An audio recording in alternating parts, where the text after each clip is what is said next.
Okay. Maybe 0. Sure. Okay. Okay.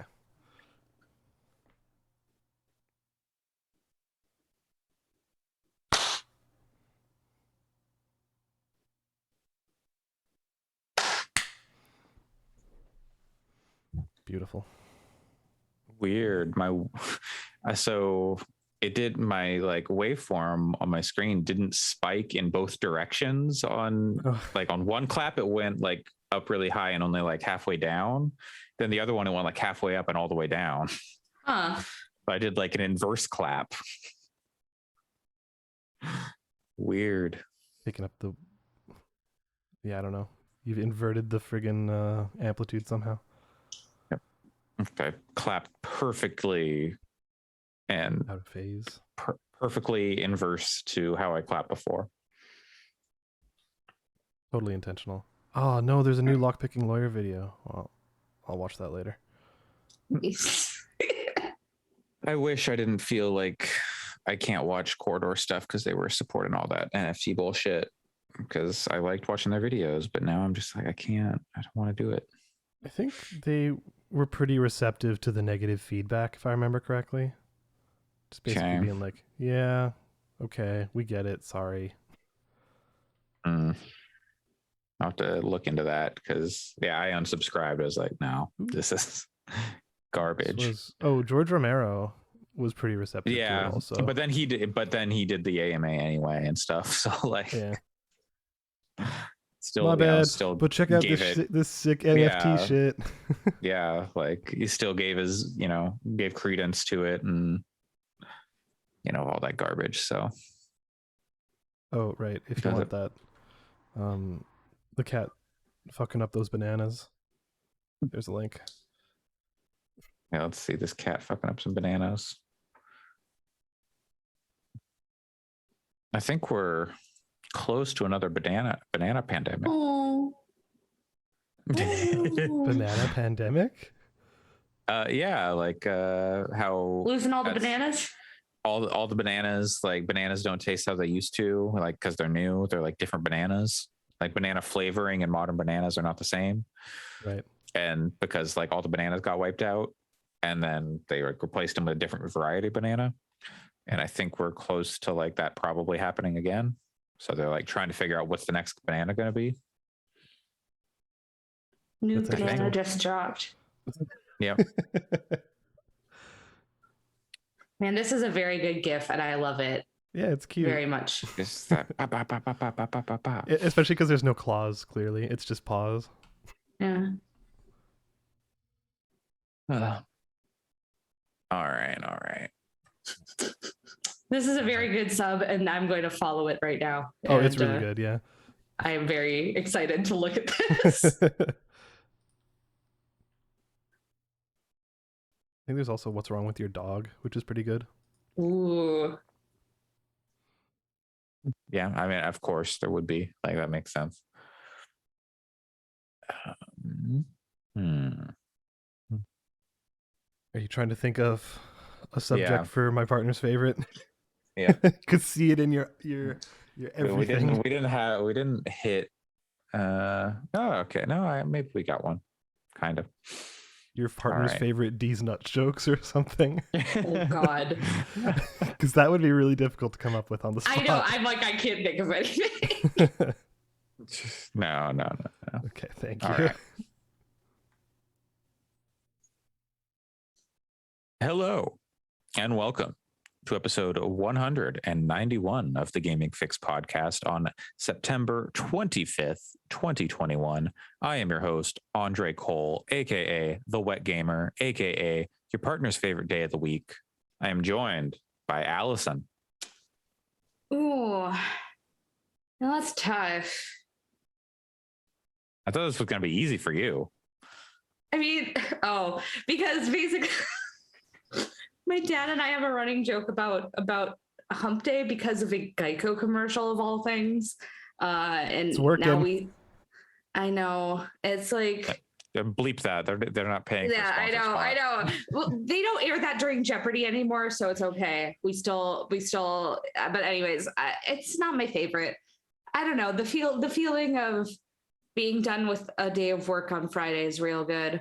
Then you have David Lynch's videos. If anybody hasn't watched David Lynch's YouTube channel, it is Friday once again. I love that. It's like free, free serotonin just given to me. Is David Lynch going, if you can't believe it, it's a Friday once again, and I'm like, thank you, David Lynch. I needed this. I always saw those videos come up, and I assumed it was like the Craig weekend, like it's the weekend, everyone. Woo! Ladies like and gentlemen, the weekend. That I thought it was like that, where it was just the same clip every time. I didn't realize he does a new one every week. No, he does a weather report video every single day, and he's been doing this since like early in the pandemic. And he does a video every single day where he talks about the weather, very specifically where he's living in LA, and then like talks about stuff, what he's doing. And then Friday he has the, if you can believe it, it's a Friday once again. And then he does this thing. He also has a video every day where he does like a random number. He picks like a number out of a jar, and he's like, this is the number. David Lynch's YouTube channel is weird, and it brings me so much joy. Hell yeah. And speaking out of turn, Alex. Hey, whoops. I don't know what my favorite day of the week is, but I know my least favorite is Tuesday. Why? Because you ain't got nothing to look forward to on Tuesday. Like other than it's not a hump day, so like no, like completely celibate.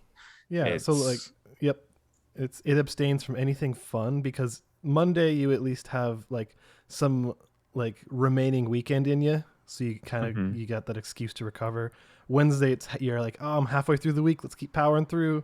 Thursday's like, oh, tomorrow's Friday, that means we're almost at the weekend. Then Friday is basically the weekend, and then the weekend is just great because you know, we get to do this podcast and we get to relax and just watch dumb YouTube videos all day. But what's Tuesday got going for it? It's not halfway through the week. It's not like you don't have the remaining weekend affecting you. Like it's just a day. It's the worst. Mm-hmm. And it's also that I feel like the day where you wake up and you're like, okay, things are going pretty good, and then you realize it's Tuesday, and you're like, wait, it's only Tuesday. Oh shit. Okay, I should not feel this tired for Tuesday, but I do. Personally, I'm in a spot where Friday is probably my least favorite day of work, just because of what I have to do. But you know, like I can respect those opinions. I can Friday's my most chill day of work. I played Switch games for a lot yesterday during workday because there's just nothing going on. So I'm just sitting here going like, okay, because I take calls. So if there's no call, there's nothing I can do. So I'm just like, all right. And you get to work from home right now, right? Yeah, exactly. So unless somebody from work listens to this podcast, you don't know that in between calls, working hard at all times. Playing Atelier Ryza during my workday. I was thinking about, okay, I guess this gets us into games, but sure. How is the Switch version of that? Because like, it's great. I've definitely heard that it has frame rate issues on the PS5 occasionally. Really? On the PS5? Mm-hmm. I don't know. I haven't had any issues. I think it's pretty well optimized. I don't know. I think the Switch is a really good platform for those games. So the reason I played that, which I guess we are getting into games, is because there's a big Atelier game sale, and boy, I am spending too much money on video games. Oh, I was thinking of Tales of Arise, not Ryza. Oh, sure. There we go. Yeah, because the Atelier series is really good, but it's not necessarily like graphically. It looks pretty, but it's not necessarily like the same level of graphics. Tales of Arise on Switch would run like garbage, like hot garbage. You do. That's what I was thinking of. Yeah. Yeah. No, that would be like genuinely awful, but the Ryza runs great on Switch. Great. And I have spent too much money on Atelier games, and I'm gonna probably spend more. So and I'd do it again. Well, they never put those games on sale, and then now they're like, oh, here's the game's on sale, and I'm like, fuck, okay. Yeah, some of them were like 60% off. It's like, Yeah. The trilogy sets are like they normally go for about 90, and now they're going for like 67. So how many Atelier games are there? a lot. a lot. Yeah. Well, okay. Absolute shenanigans. And that's one of those things where, like, realistically, they shouldn't be selling these games for as much as they are, but they are. Mm-hmm. And it's kind of like, well, if you want to play this series, you kind of have to deal with their pricing bullshit. And I like that series is the thing. So. Yeah. So, okay. Yeah. Well, how about we 39 go on to games? 39. Including side games. 22 not including side games. Well, this is the second time we've had this conversation. It is. We've had this conversation before. And a lot of them aren't in the US, and a lot of them are like very old. So they're, like the first several games were never brought to the US, and there are side games that weren't brought to the US and everything. So yeah. Well, maybe someday, maybe Nintendo or someone would be like, you know what? Here they are. Xbox would be like, and they're all on Game Pass, the entire Atelier series. Oh my God. The WonderSwan version is the only one that goes on Game Pass, is the one that's on WonderSwan. Yeah, it's never before seen in America. I don't know. But they sold the WonderSwan in America, I guess. I don't know. No, they did not. No, okay. Well, then there you go. Because I've considered buying WonderSwan. So yeah. There's got to be. If you're, we talked about her last week, but if you are interested, Kelsey Lewin is very into the WonderSwan, and she's kind of convinced me on it being very cool. And I'm like, oh, I kind of want one.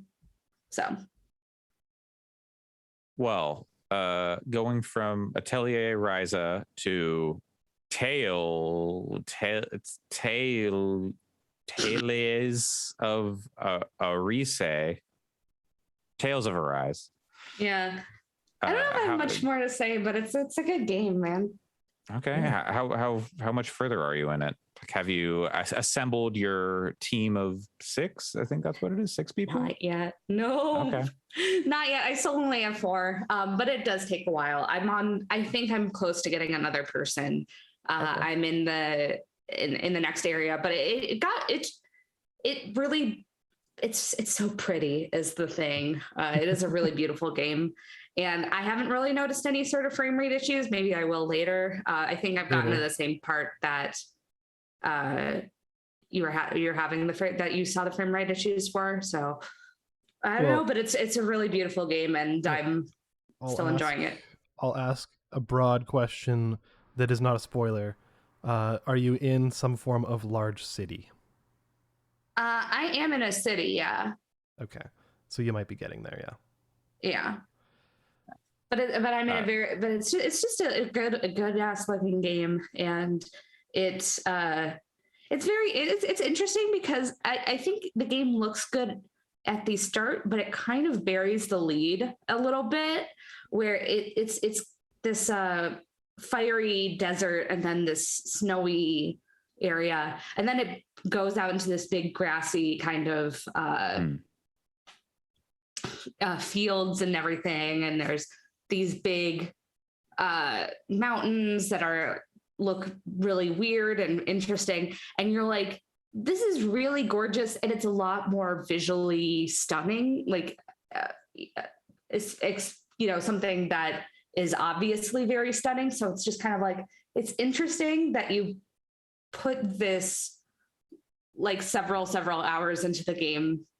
I don't know, but it's very fun when it pops up and you're just like running around this area going, man, this is a pretty game. So it's that's kind of what my friend was saying. Like, she was probably 5 or 6 hours in, 4 or 5. I don't know exactly how many. And she's like, I don't know if I'm feeling this game. Like, she's the kind of person who's played all of the Tales games and has had mixed feelings on all of the Tales games. and was like, man, I don't know if this one's doing it. It seems like another bad Tales. But then she got past some part. I don't know exactly which one. And she's like, okay, this is actually really great. I think that happened to Sam too. And I liked it from the start, but at the same time, I don't know. It does take a while to really open up. And once it does, it's a lot more stunning and impressive. Yeah, it seems good. Yeah, no, I'm really enjoying it. I'm gonna go play some more after we podcast. So love that Tales. Are you getting every owl that you? I'm trying my best. Owly has. Do you sense a friend or whatever they say? I forget. Yeah, his name is Hoodle. Excuse you. Hoodle. Thank you. Yeah. Yes, I am, because you get some good cosmetics. And you can go to the owl area and hang out with with the king and queen owl, and they give you items. It's great. It's like, of course I am getting as many of those as I can. But there are times I did literally yell at my TV yesterday, where is that fucking owl? Because I could not find it. And I'm like, I think it made me wonder, like, what would neighbors think if they were walking past my door and they heard me shout, like, I'm gonna get that fucking owl. Like, I don't know. Call animal control. Exactly. No, you probably want to get a pest control company for that. Anyway. my coworker had so many raccoons in his attic. Like, oh God. Well, actually, he's like one of the heads of the company, but we were on a call, and then all of a sudden he's like, yeah, by the way, I've got like a shit ton of raccoons in my attic. Like, apparently, like they had when there was all the flooding in New York a few weeks ago, because he's in New York State but not New York City, and he had a leaky roof, so he had someone come in to look at his roof and looked in the attic, and they're like, did you know you have like 1 billion raccoons up there? And he's like, no, I didn't know that. God. And then they had like animal control, not pest control, come in and be like, that's the most raccoons I've ever seen in one place. Yeah. So there was a tweet thread I saw of someone who had a similar thing. Like, I think they had an electrician over and in their attic, and he came. I was like, "You've got a raccoon up there, and he's just surrounded by crab legs." Oh God! And they're like, "Excuse me." And so they like went up and okay, yeah, I guess there is a thing up there. And they spent like, a long time trying to get like, okay, who can come today and get this raccoon and these crab legs out of our attic? Turns out it wasn't a raccoon, it was a possum. They weren't crab legs. It was like some sort of flower that like had a bunch of like things that looked like crab legs, but that like delivered like, yeah, there's like a raccoon up there surrounded by crab legs. I'm not really sure. I was just thinking of all the logistics of like, so did a crab get out there, or did the raccoon steal some crab legs from somebody? It's just a raccoon living in opulence. Exactly. It's like, oh man, you got a stew going. That raccoon is living his best life, and like, can you really get him out of that attic? No. Yeah. That's why are adorable. Oh yeah. That's why the idea of having a house, like, it gives me anxiety, because like I feel like that keeps happening, because I don't know. I couldn't handle that emotionally, going somewhere and being like, there are a fuck ton of raccoons in my house apparently now. Well, don't you worry, Allison. We're millennials. We're never gonna have houses. Yeah. Thanks, Zillow. That Zillow story's so bad. I know. I'm like, Zillow, I looked at stuff on you even though I couldn't afford it. Why? Am I part of the problem? Yep. Everyone who's ever done anything is part of the problem. Yeah. There was. Speaking of possums, there was a TikTok.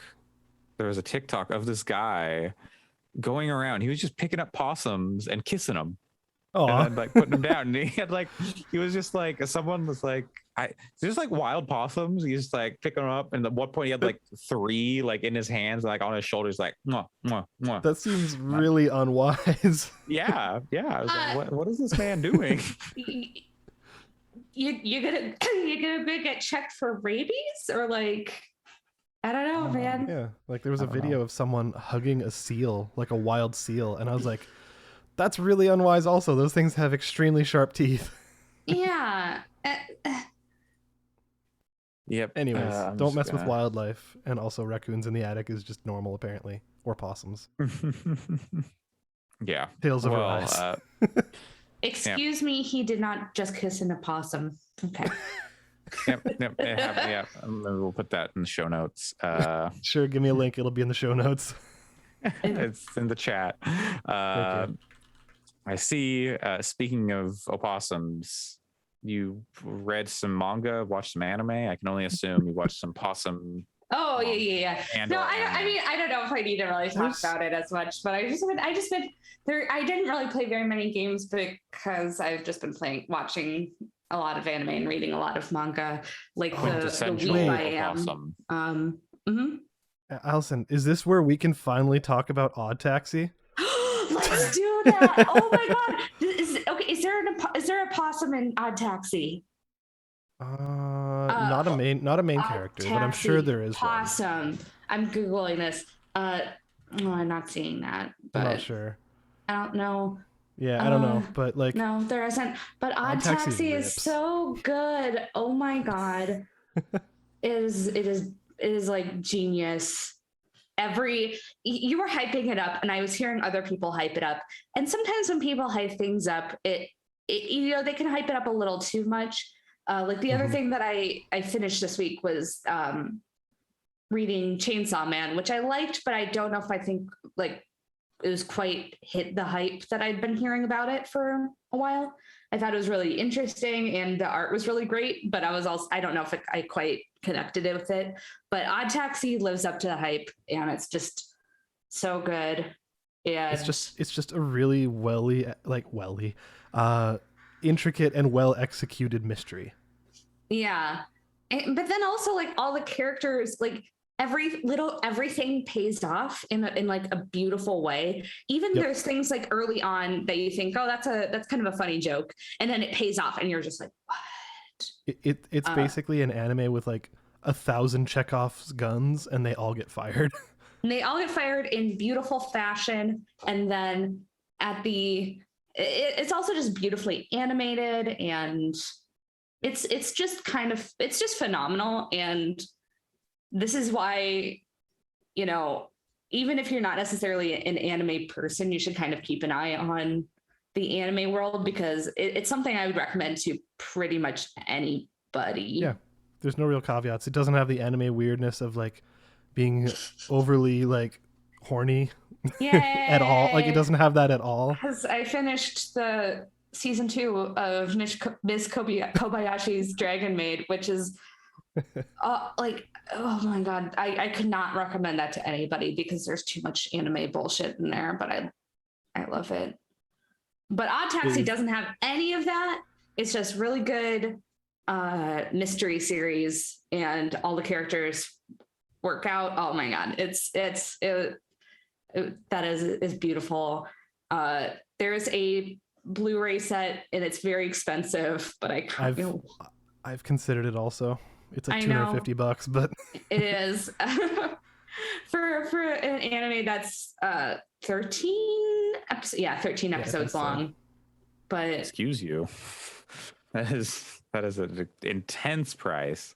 It is, yeah. But it's very small. Like it's a tiny production. Like they're not. Yeah, doing a I ton think of them. that they weren't planning on releasing it, but they got enough interest, and they're like, okay, well, we'll sell it if we can get enough sales, and they sure did. So it's very much like on the more niche side of anime, even though I feel like anybody who's watched it won't be able to shut up how good Oddtaxi is. Apparently, the Oddtaxi Blu-ray is only the order period is until 30th of September. So. Oh God. And they're selling. That's how they get you. They make you like, oh God, I'm gonna miss it.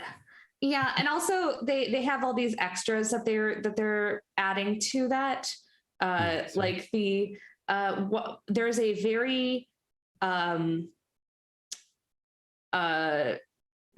important to the both plot and everything in the series. There's an eraser that's very, very important to Oddtaxi, and they're selling one of those with it. And I'm like, ooh, do I buy this set for For an a eraser? single eraser? And I'm like, that would be dumb, but I've done dumber things. Yeah. Oh, it's so good. Oh yeah. Anyways, I love that. I love that show. It's just like, it's like, Allison it's genius. messaged me as she was getting to the final episodes, and when I just got like so many messages from Allison saying, "What the fuck?" or I think it's like, wait, are they doing? Yes, they are doing. Yeah. Okay. And then there's a couple of scenes that are just like visually gorgeous. Such as the one with the falling, we'll say. Yes. Yeah, that one's amazing. That is just like a phenomenal sequence, like one of the best animated sequences ever. That's so good. Man, should watch Oddtaxi again. Anyways. I know, me too. Anyways, watch Oddtaxi, please. Yeah, watch Oddtaxi. I've been saying it for months. Those exact words. I'll try, but since I live in Japan, it's impossible to watch anime. It's true. Thanks, Crunchyroll. And Stupid. worldwide licensing. Yeah. It's fucking just. The licensing is the stupidest shit. Are you judging it? Like, or have you lost your judgment on it? Like, have you found it? Oh God. You know. I when I moved to Japan, I lost my judgment ability to judge things that were made in Japan, because if you want to watch them with English, you can't do it. Actually, you can watch certain anime like Jujutsu Kaisen on Netflix with English subtitles. That's handy. But right now, I'm playing Lost Judgment from the Ryuga Gotoku studio, aka the Yakuza studio. They put out Judgment, I don't know, like 3 years ago, the first game. And now this game just came out like a year after Like a Dragon, less than a year after Like a Dragon.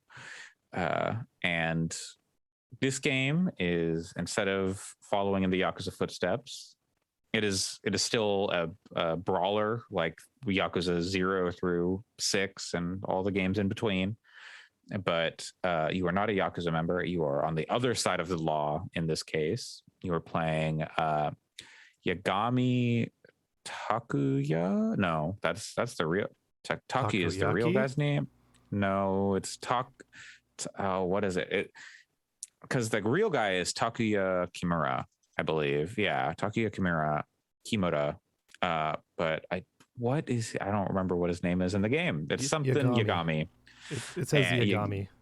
Yeah, Yagami. Here, but they call him Talk in, like, his friends call him Talk in the game. But yeah, so you're playing a disgraced lawyer. I think he got his good name back by the end of the first game. I didn't play the first game. I just kind of skipped over it.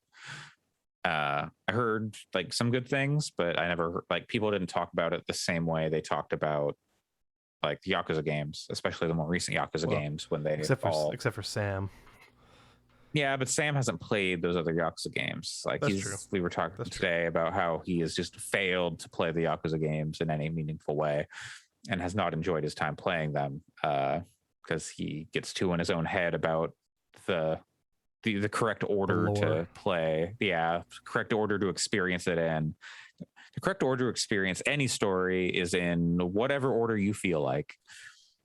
That's how I experienced the last Star Wars movie. I never saw any of the new trilogy, but I went straight into the third one. You just don't get to complain that the story doesn't make sense. Yeah. And I went to it. I went to it with someone who had never seen a single Star Wars movie ever. It was her first movie of the series. What the fuck? Like, way to get somebody like to hate Star Wars to just watch that. Yes. So I guess that's how Sam has approached the Yakuza series. I don't know. I think that it's, except all the Yakuza games are good. Like, I've definitely had that thought of like, should I, which order do I do what? But I think it's easy to get kind of caught up in that when, and if that stops you from actually playing them, like, man, I really need to. I do want to play like every Yakuza game, so that is my. So I do need to at some point just sit myself down and just play a bunch of Yakuza games. But I don't know, play whatever you want. They're all good. I've had a conversation with a friend of the show, Amy / Attack Power, and because she's also really deep into Yakuza, and we were saying like at this point, there's basically 3 valid entry points into Yakuza. There's 0, there's Kiwami 1, like both of those are totally valid if you want to start with either, and then there's 7, which is also a valid entry point. So, or you can do what I did and play 0, 6, 1, half of 2. That's the ideal. And then, the ideal order. Really. What a way to. then fall off, and then I'll go back to it eventually. But yeah, and then never do. Just no. Oh, I mean, that's what I did with 0. That's what I did with 6. That's what I did with 1. Yeah. I play like half the game. I fall off, and I come back 6 months, a year later, and then I finish it. Yeah. See, that's where I'm at with both 0 and 7, like a dragon, where I'm like halfway through. I'm like, oh, I should finish that sometime, but then I haven't. All of that being said, you didn't play the first Judgment, right, Andre? No, I didn't. Oh. I did not play I the first Judgment, and I just jumped in at 2. And it sounds like Lost Judgment is like an improvement on all the things that were in Judgment, because there are like a lot of systems that are not in the Yakuza games. There's like stealth, for instance, one of the early things, and like parkour. They added like some parkour-ish stuff in like later Yakuza games, but like here you're like scaling walls in like certain areas and like trying to break into buildings and stuff to be like sneaky and detective-y and get past guards, or having to like make your way through a hideout and be like, okay, I don't want anyone to see me and raise the alarm, so I got to like go over here and I got to throw a coin and I got to sneak up and I got to choke this guy out. Or I've got to look around this area and find clues, kind of like a Danganronpa or, Ace Attorney type thing, where you're looking around and picking up the clues. I don't think there's going to be any like, maybe there will be like assemble all the evidence and make your case, but maybe there have been some instances where it's like, here's your evidence, pick the right bit of evidence to like advance the conversation. Cool. Which is fun and like neat, and it's kind of, it also kind of sounds like LA Noire to an extent. Yeah, sure.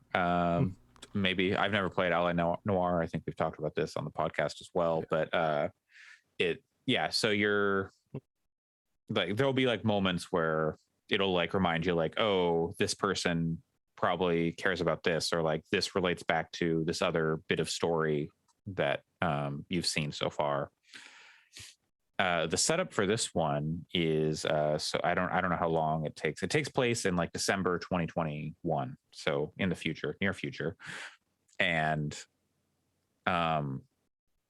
so Yagami is doing his detective thing. He's got Kaito, who is a former ex-Yakuza, or he is former Yakuza, not former ex. Former ex, he's back. Yeah, he's back. No, he's former Tojo clan, which is the main clan that Kiryu was part of in the Yakuza, but that is disbanded. You can learn all about that in Like a Dragon.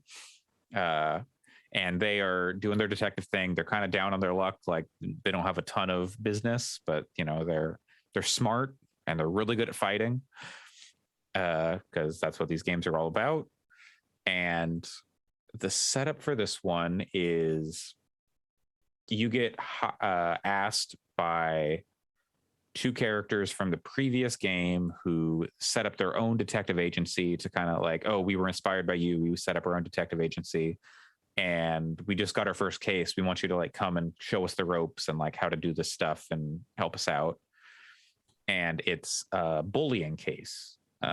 Specifically, this private high school has a problem with bullying, and they calling in like private investigators to like figure out how to find the bullying and see what they can do about it. And then you find out that the bullying is related to a case that one of your lawyer friends was defending. Or no, she wasn't defending the bullying case. He was defending a man accused of groping a woman on a train. And then he comes out and says there was a body found in Yokohama, which is the main area of Like a Dragon, which is a big part of Lost Judgment. So he says that a body was found like 3 days ago in Yokohama, and that body belongs to this person, and they bullied my son and caused him to commit suicide. And so a big part of this game, so it would seem, I'm only like 3 hours in, so this isn't like major spoilers, is going to be about bullying in Japanese culture and suicide and like the pressure that people experience, which is neat and interesting, because I feel like that's not a thing that like AAA games really tackle, like massive popular games really go for, that I've seen. So I'm interested to see how they tackle that so far.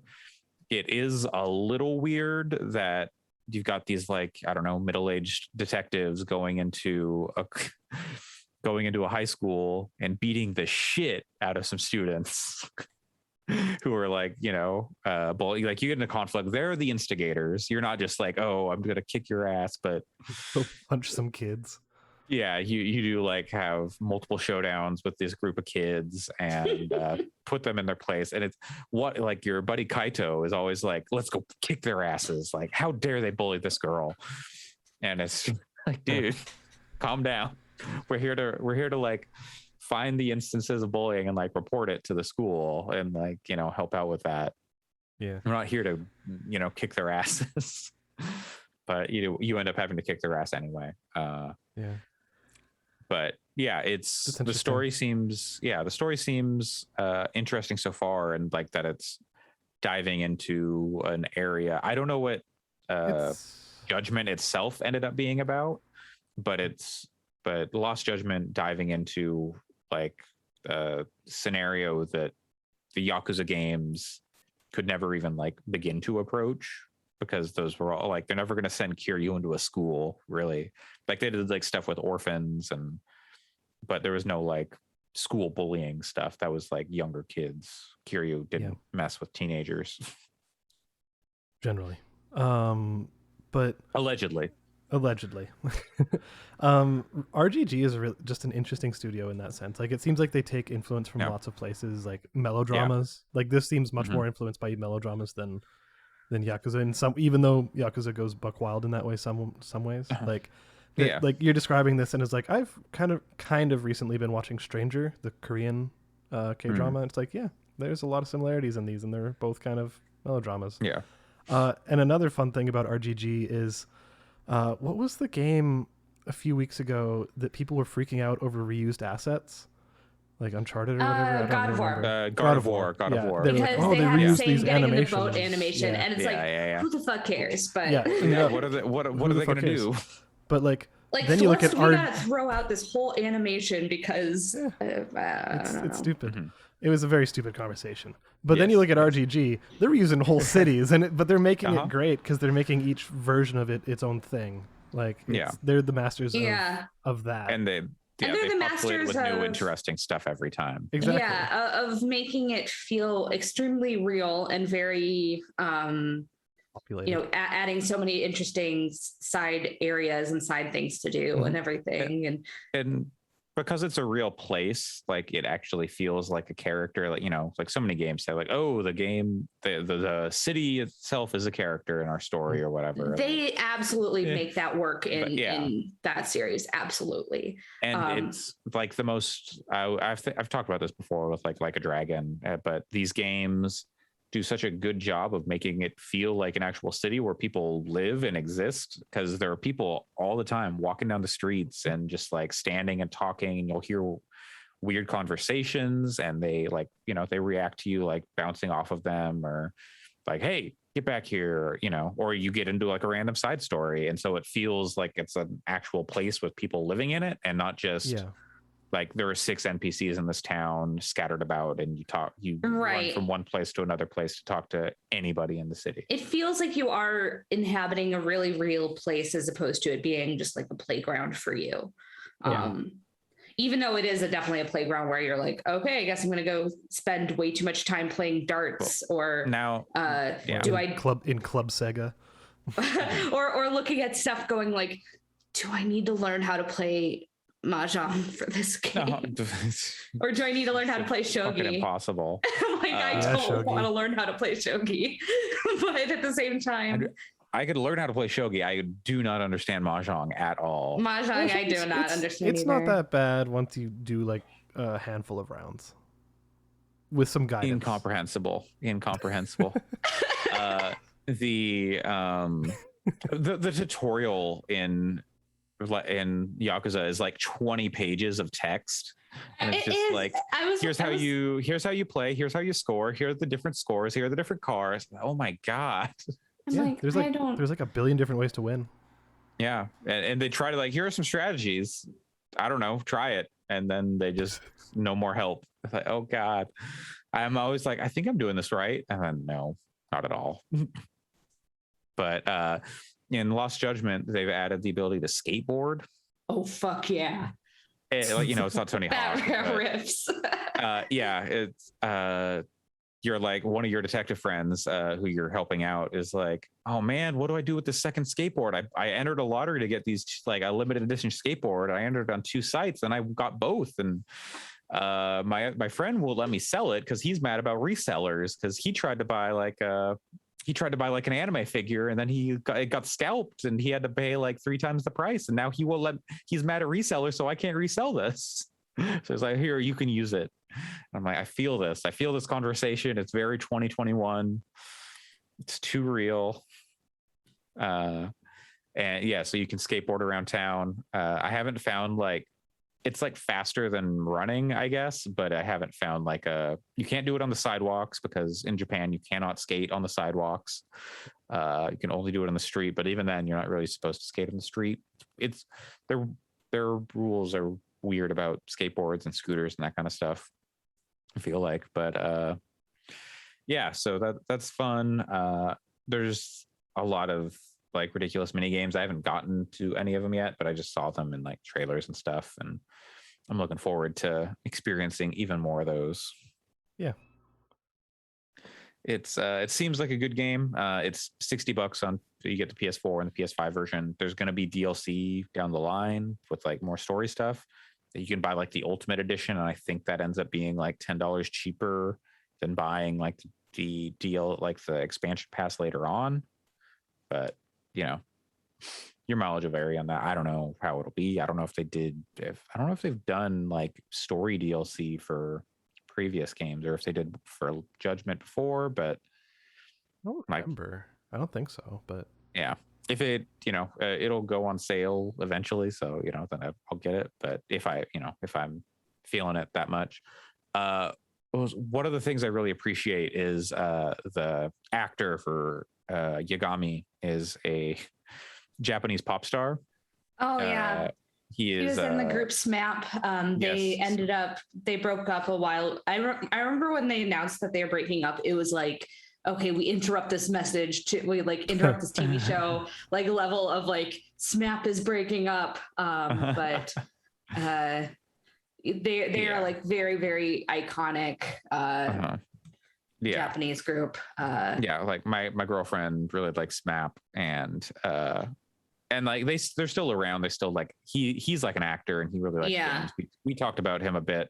You missed the episode, Allison, where we were talking about how Sega can't put Lost Judgment on PC because like his talent agency is like, no, we don't want people messing with this model on PC. Oh, fuck that. Basically. Yeah. That's they're like, well, like we need to put it on PC to like make our money back. Like it's a big market for us. So yeah, for now it's not on PC, I believe, but that's like kind of an issue going forward. Like they might not be any more games in the series because of that, or like, he won't be in them or something. And that sucks. But it's very, so he looks like a pop star. Like he's wearing like white t-shirt, leather jacket, like faded jeans kind of. He's got a wallet chain, which is just very good. And then the way he fights almost seems like it's how I imagine a pop star would fight, in like not like a derogatory way, just in like it's very theatric and like danceable, kind of like very rhythmic in a way, and like fancy moves. So I'm like, okay, yeah, this makes sense for like who this character is played by. But yeah, it's a good time. I'm enjoying it. I'm glad I picked it up. It like just came out. I think it came out like a few days ago if you like bought the fancy version, but just yesterday if you bought the regular version. So I'd say check it out. Song One is Pro ZD is a character in it. Oh boy, not a big part as far as I know, but he is in it. Have you encountered him yet? Not yet. I saw him tweeting about it. Yeah, I can only imagine. It's like whenever you hear play in English to hear it, and I'm playing in Japanese because. Oh, okay, touche. Yeah, because I would probably also play it in Japanese. Those games always feel right in Japanese, but I imagine it's going to be the same problem whenever I encounter Sungwon in other media, where all you can hear is Sungwon. You're just like, oh my god. Yeah, that's yes. When I was playing Boyfriend Dungeon and he showed up, I was just like, that is Sungwon. Yeah. Like I could not. It was hard to take it seriously because I was just like, it's. Need a Sungwon content warning. Yeah. Like the thing that's funny is that he is a genuinely very, very skilled voice actor. But I've just heard so many of his voices that I'm like, yeah, you're doing a good job, man. But I still hear you as someone. Well, we will all hear him next year when he's a character in God of War Ragnarok. Fuck yeah, that'll be fun. Yeah. Is that announced? Okay. Yeah. That's who should have been Mario. Sungwon? Yeah. His deep voice. Because I mean he did there's that one Super Mario Odyssey video where he's like looking for the moons. He does a good Mario. I want just his voice as Mario. His deep voice. Yeah. Oh God. Let's go. I tap my milk card and I tap my dairy cows. Oh gosh. Give me back Princess Peach, Bowser. Oh man, we'll get to that. We'll get to that. Yeah, don't you worry. So Alex. long, gay Bowser. Yes. We're gonna do an echo of last week and talk about Opus, the penguin of Starsong. Yep, my favorite's penguin. Yeah. So we talked about that. No, probably like Andre's eyes just blew out of his head. Yeah, I did not hear what you said. Like your mic did something funky. So I was like, what do you say? That's the best because I just randomly said a bunch of noise, and I guess it works. That's okay. So the microphone cuts out bullshit.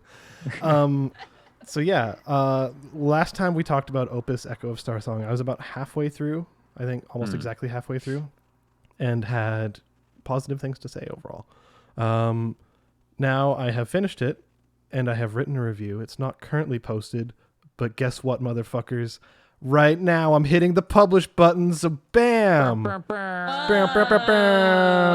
So if you're watching live, you can go, I'll put a link in the chat to where you can go read this dang review. I'll put it in our chat as well, so you guys can read this dang review, even though I sent it to y'all for editing. Wabam. So yes, I have written a review for Opus Echo of Starsong. And surprise, it got 5 stars from me. It's really excellent. It's nice, super fantastic, and it really sticks the landing in a way that games just don't anymore. It seems like, they were much in the Ryukushi side of things, where they wrote the ending first and then moved everything towards it in really smart ways. So it has a really great ending. And also after the credits, it has this really amazing feature, which I've not seen, I don't think, in any game, where it's basically a behind the scenes feature, where it's like the director of the game, basically like with a series of small podcasts that you can listen to about like, yeah, so like you might have noticed this stuff that happened during the game. This is what it meant.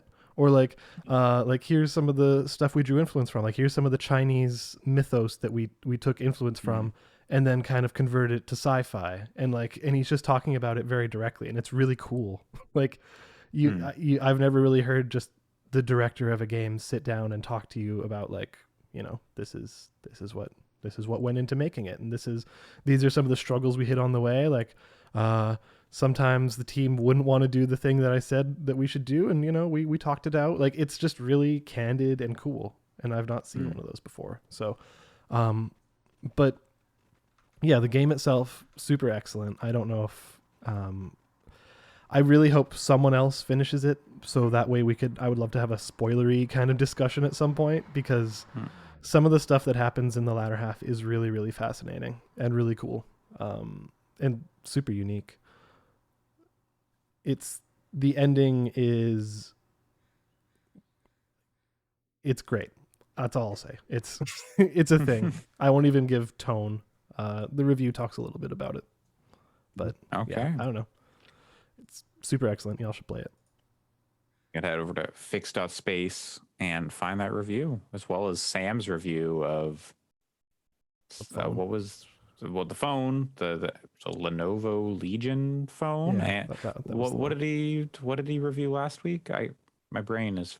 I'm going on the website. Life is Strange. Life is Strange. Yeah, that's the one.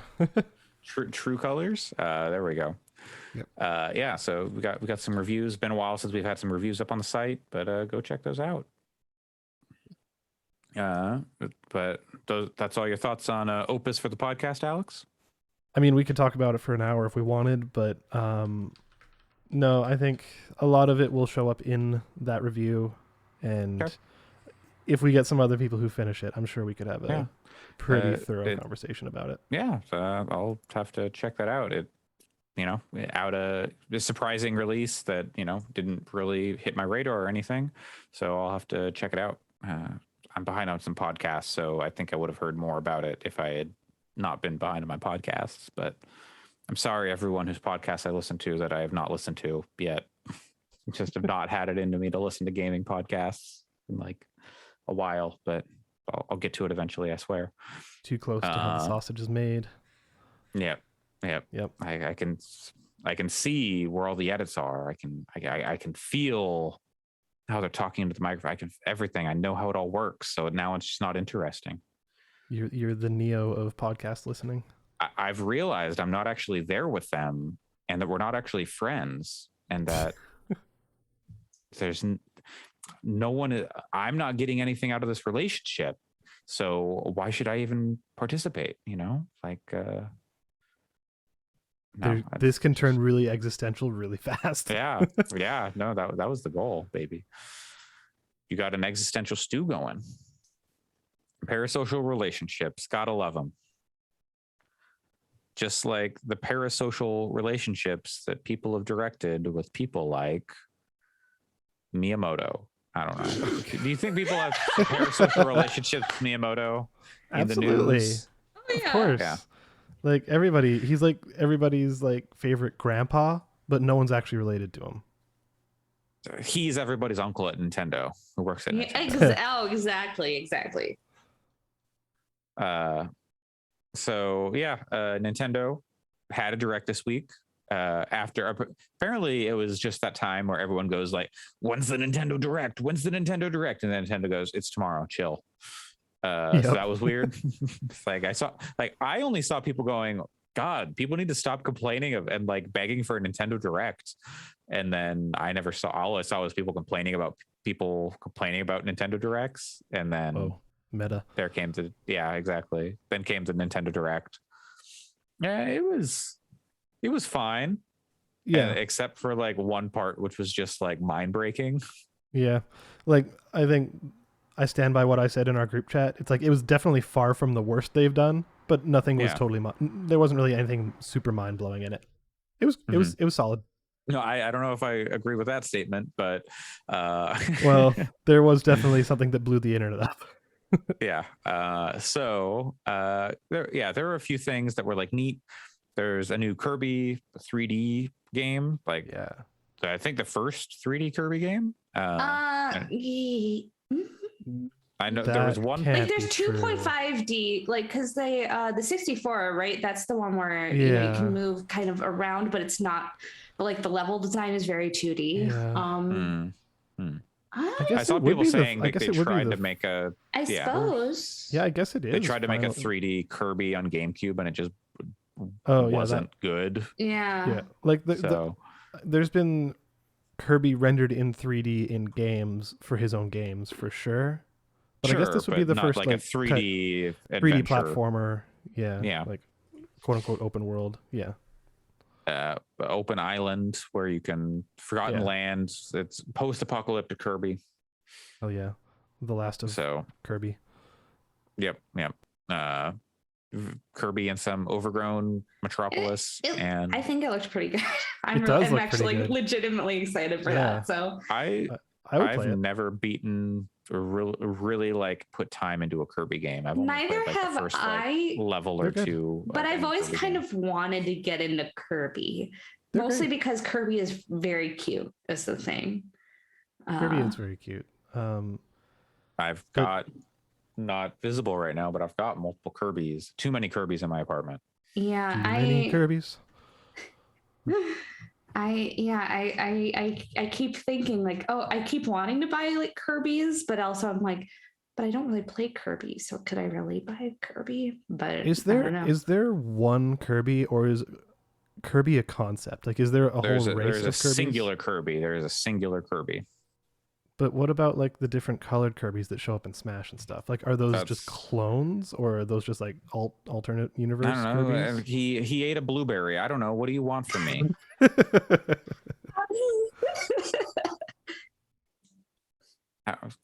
Why don't you ask him? I don't know. Contact the Waddle Dees that are behind Nintendo, the Kirby JP Twitter account, and they'll interview Kirby and be like, Mr. Kirby, what about the blue Kirby? And he'll be like, I don't know what you're talking about.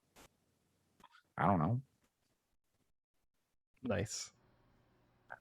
Kirby. What? Yeah, I don't know. They're going to release a book that's just like, here's the chronology of Kirby. The Kirby Historia. Exactly. Some other, like, I don't know. I would say less consequential things. Animal Crossing getting some new DLC. Smash Bros. Also getting DLC. That info coming next month, which I thought was very funny. I thought it was very funny that it was like not just one, but multiple. We're using this announcement to announce more announcements. It's very good. Yep. ActRaiser. ActRaiser Renaissance, a remake of a classic. Yeah, but it looks like shit. I have no opinions on ActRaiser or anything, so I don't really know what to make of it. But ActRaiser is great. I love the original ActRaiser. This this remake, just the look of it looks terrible. Well, let's see. Dying Light 2, I guess, is going to be available for streaming on Nintendo Switch. Yeah. Triangle Strategy, the best name of a video game. So have they committed to that then? I don't know, but I kind of want. They put a date on it, didn't they? Or they put like a time frame? It's like next year, right? Yeah, they put next year. It's next spring. Next. Like that's not like that's, 6-ish months. Yeah, it is. Maybe like 9-ish months at most. 6 to 9 nice-ish months. Yeah, it's like Looks like it probably will. If they don't have a name, if they don't have. They dropped the project, right? They just called it. Yeah, because that's what they did with Octopath Traveler, where it was called Project Octopath Traveler. Yeah. And then it went just to Octopath Traveler. That being said, I'm still like so excited for that game. I really liked the demo, and then they talked about how they did the same thing as they did with Octopath, where they took the feedback from the demo and they're fine tuning the game with it. So the Deltarune Chapter 1 and 2 hitting Switch. Castlevania. Did anybody play Deltarune Chapter 2? I still not. I need to do 1. that. I liked Chapter 1, but I might need to replay Chapter 1 because I don't remember enough of it. But like, it's one of those things where I'm like, do I just Kentucky Route Zero this and wait like the decade it's going to take for all of it to come out? But if I do that, if I Kentucky Route Zero this, that means I just never play it because I kept saying. That's. I mean, I've also not finished Kentucky Route Zero. Because I very specifically was like, I'll play it when it's done, and then I never played it when it was done. But I liked what I've played of it. I haven't gone back to it. I haven't put the time in to go back, and I got stuck, and I said, what? Why is this not working? And I did the thing I needed to do. I just didn't do it right. I don't know. Anyway, I'll play Deltarune eventually. I just don't know when eventually is going to be. Well, I'm sure the next chapter will be another 3 or 4 years, so don't worry about it. Exactly. Well, I mean, that's what I'm worried about is like, do I play it now and then go, I don't remember what happened? Which is not a criticism, to be clear. It's just that's it's been Toby Fox's reality cadence of the situation. Yeah. The thing I will say is that I do think that Deltarune Chapter 1 was a fine, self-contained experience in itself. I haven't played Chapter 2 yet, but it didn't feel like when I finished playing Chapter 1, I was like, man, this is a good game. It didn't feel like urgent, when is Chapter 2 going to come out? It was just like, man, I want to see more of these characters. This rules. But then, felt good in a self-contained kind of way. So if Chapter 2 is kind of similar, then they should be fine. But also, I don't know. Also announced Castlevania Advanced Collection out now. On Thursday or Wednesday. It's Thursday, right? It was Thursday. Okay. So if you're into like the mobile handheld Castlevania games, not mobile handheld Castlevania games, that's for you, I guess. This one's for the PS2 fans of the world. Chocobo GP. Yeah. Oh yeah, right. That did show up. It's a kart racer starring chocobos. It sure is. And like black mages and just it looks great. Yeah. Like you can cast fire and like Fyra and there's Vivi's there, I guess. Okay. It's a Switch exclusive. I guess no Mario Kart 9 anytime soon because they don't want the smoke. Let's see. Wonder if it'll be as good as Garfield Kart. Oh, you gotta hope. Yeah. Not that anything can be, but they can aim for the lasagna. If you miss, at least you'll land among the bolognese. You okay, Alex? Right. Let's see. Monster Hunter Rise getting an expansion next year. Called it Massive. Seems like it'll be similar to Iceborne, or like new areas maybe, and new monsters, new quests, all that kind of stuff. And it's going to be out on PC as well in 2022 summer. So did that game come out? Did Rise come out this year? Was that like a March-ish this year game? Yeah. Okay. So just what like is over time, anyways? Yeah. Splatoon 3. Yeah. Who knows? Also an illusion. Who knows when it's coming out? I don't know. Return of the Mammalians. Splatoon 3 seems like it could be good. I don't know. I'm excited for it. They're doing like more campaign single player stuff on this one, right? Well, yeah. It's having like an actual campaign this time. Like right. The last one was there was like the DLC that was Yeah. And well, they had good. Like and it was really good. I really liked stuff, that. Yeah, but that's not a campaign. Yeah. And also it was like barely a campaign. It was more of like here are a bunch of single player levels and stuff. And it was really good. Were like kind of puzzly levels. Yeah, exactly. And I thought it was a really good DLC, but also I'm excited for Splatoon 3. Yeah, it's going to be about return of mammals to this squid world, which is an interesting idea. Mammalians, excuse me. I don't know. Like, I don't know if Splatoon is for me. Like, it's a good game, but I really like it, but yeah. I don't know if it is for everybody. But No. I personally really like it as a multiplayer game, because they do feel like whenever I feel like controls. Exactly. No, mostly because I feel like it does put other kind of win conditions in than just killing each other. So it adds like an interesting amount of strategy, and it adds the different modes are really fun, and I personally really like it. But I also don't play a lot of other multiplayer games, so it's kind of scratches my itch for multiplayer. Sure. And it's stylish AF. Yeah, it's just oozing style out of every pore it can possibly manage. I know. Oh my god. Do octopus have pores? Do fish have pores? Anyway. I was gonna see who's gonna break the silence first. Pores. It's me. Oh, okay. Yeah. In bony fishes, the scales along the lateral line have central pores that allow water to contact the sensory cells. There we go. We're learning today. Octopuses have eyes in their skin, is what this says. The octopus can see with its skin. It's a light-sensitive pigment found in eyes. You're not hallucinating. That's just squid skin. What? That's okay. So their pores are eyes. Yeah. Octopuses are scary. Yeah, they are. They're great. They're also terrifying. Smart. I don't like. Nothing should naturally have more than 4 legs or less than 2. You wouldn't believe how big of a spider I found in my place just 3 days ago.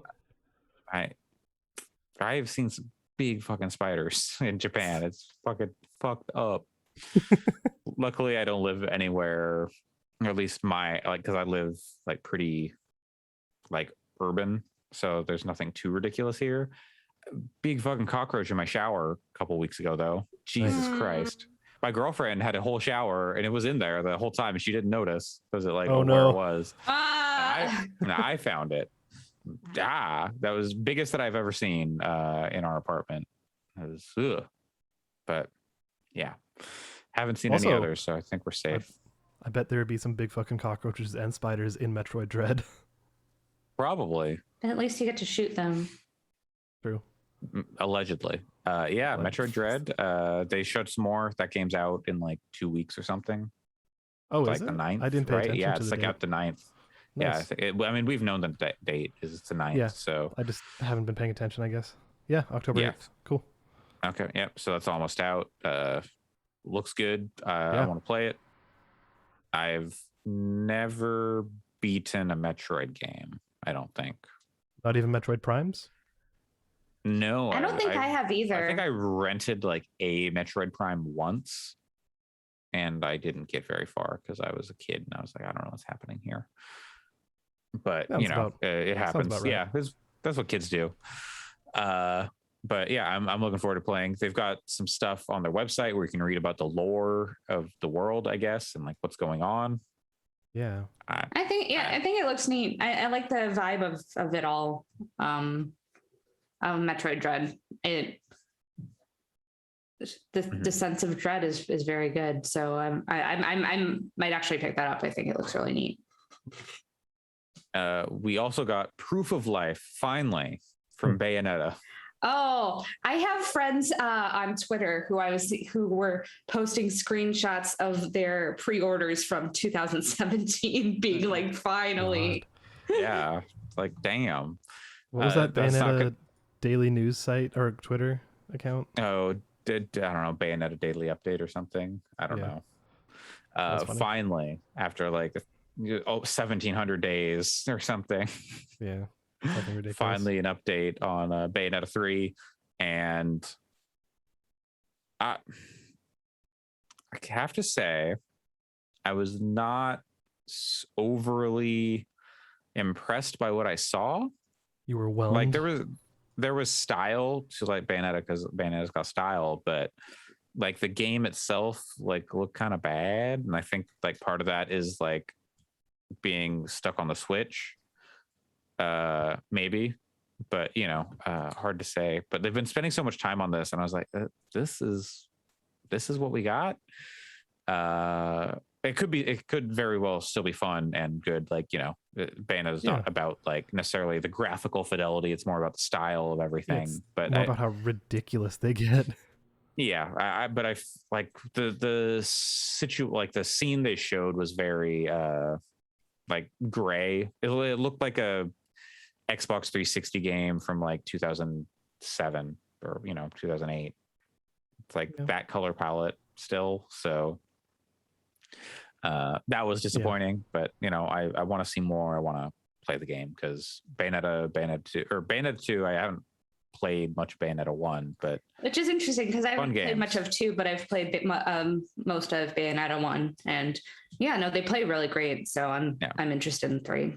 2 is a lot of fun, and it's on Switch, so you should I have it on Switch. I haven't played it yet, but hey, you got time, because Bayonetta will be out next year at some point. Yeah, I believe they said next year. 2022. 2022. Trailer right there. Also coming soon is the Nintendo 64 games. That looks Nintendo good. Switch Online as an additional expansion, or whatever they called it. Expansion pack. Additional like basically a different tier of Nintendo Switch Online. Yeah. Which includes Nintendo 64 and then also Genesis games. Yes. Have they said Genesis? What Nintendo Genesis? Genesis and Nintendosis, but Paper Mario is coming to Switch. Paper Mario was on Switch. I know, but the OG Paper Mario is coming to Switch. Yeah, a good Paper Mario. Hey, I like Origami King, but I think Nintendo 64 Paper Mario OG still holds up really well, and I'm very, very excited to be able to play it on my Switch. Have they announced how much the expansion pack will cost per month? Like no. what it is in addition? Okay.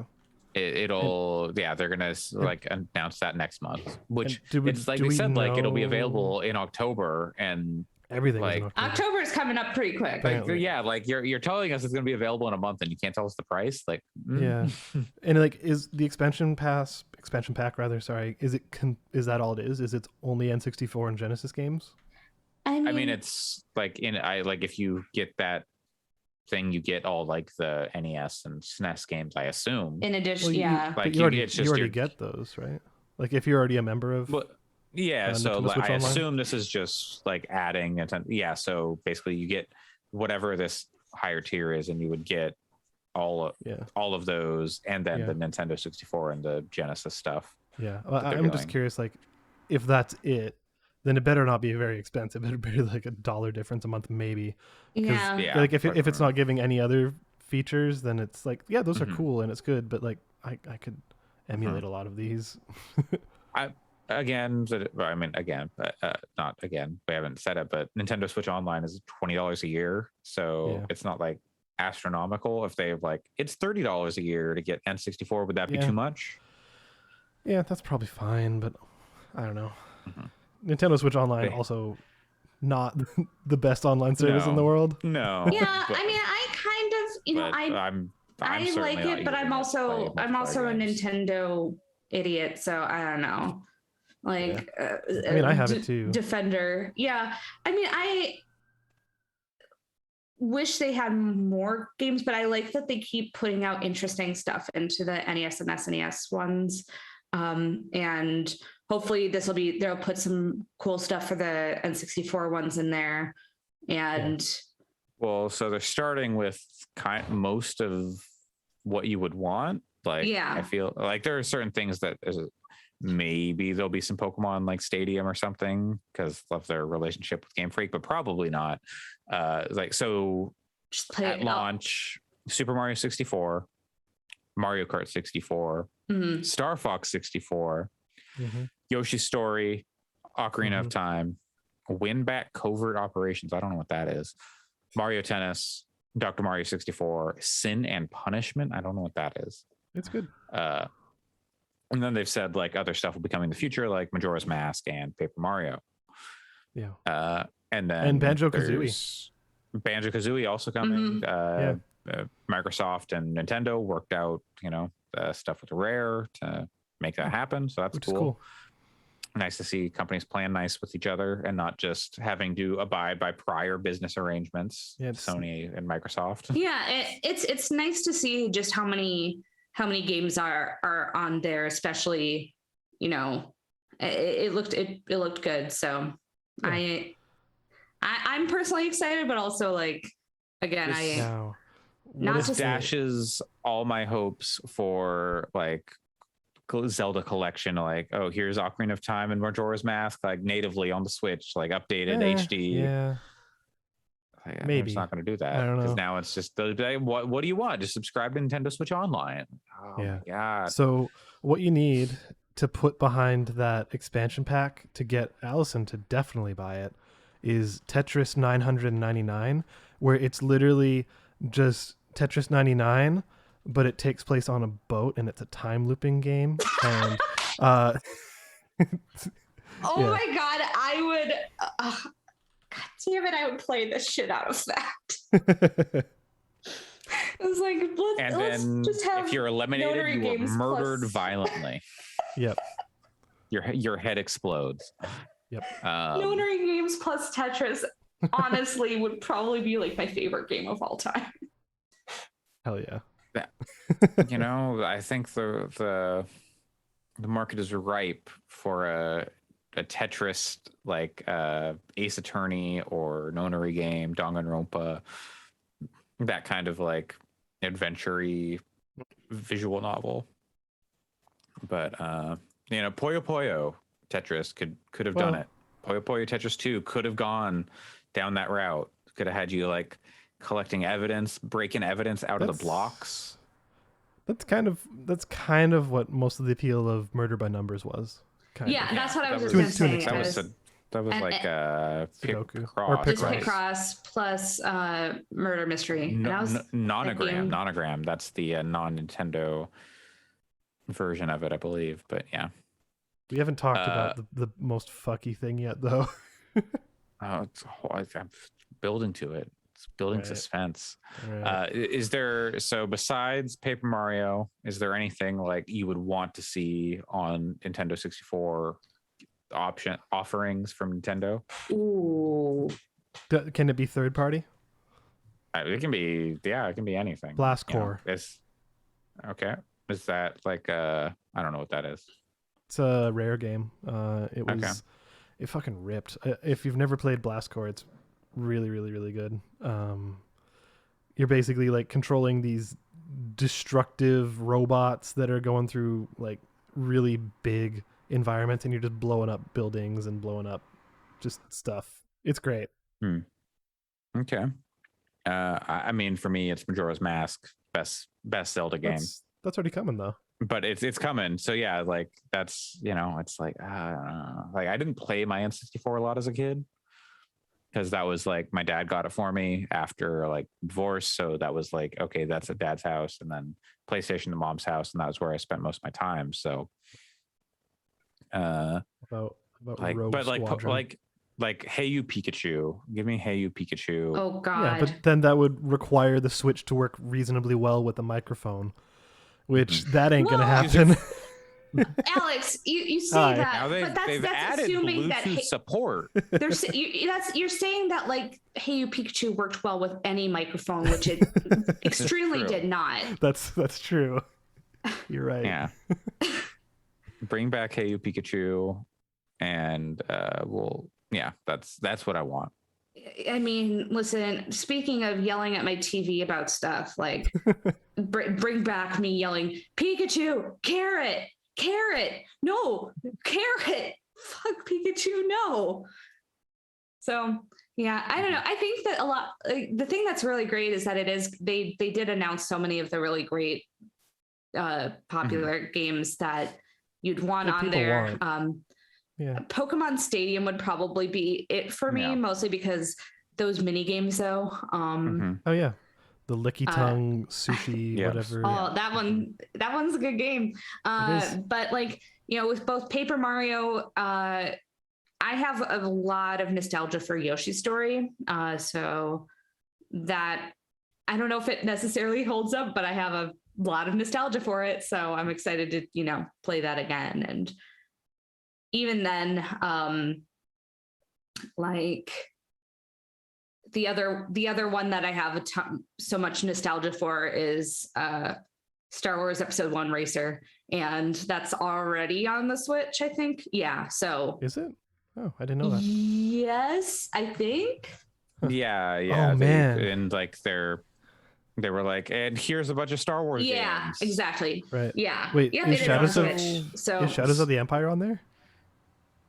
No. Because that game is simultaneously great and terrible, and I love it and I hate it. Oh, it's like the weirdest blend of being the best and also the worst. This does remind me though that they also announced Original KOTOR is coming. Yeah. Like original, not the remake. Yeah. Because that was PS5 exclusive and all that. But God, I am legit considering it again because God, I love KOTOR. But we should bring Rogue Squadron. Rogue Squadron's really good. I own a copy of that, but I bought it after I had my Nintendo 64, so I've never played it. But I saw it at a used game store, and I was like, I'm gonna buy that. It's totally play it. It's really good. Yeah, no, it looks good. Also, as part of this news, Nintendo is selling for $50 each N64 controllers and Sega Genesis controllers that you can buy and connect to your Switch. Everybody wants to play that Nintendo 64 controller again.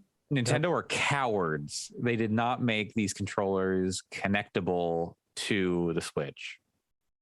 They did not make an N64 controller that divided into that you 2/3 and a third, and you connect to your Switch, and you've got like the joystick on like the left side, and then they should have done it.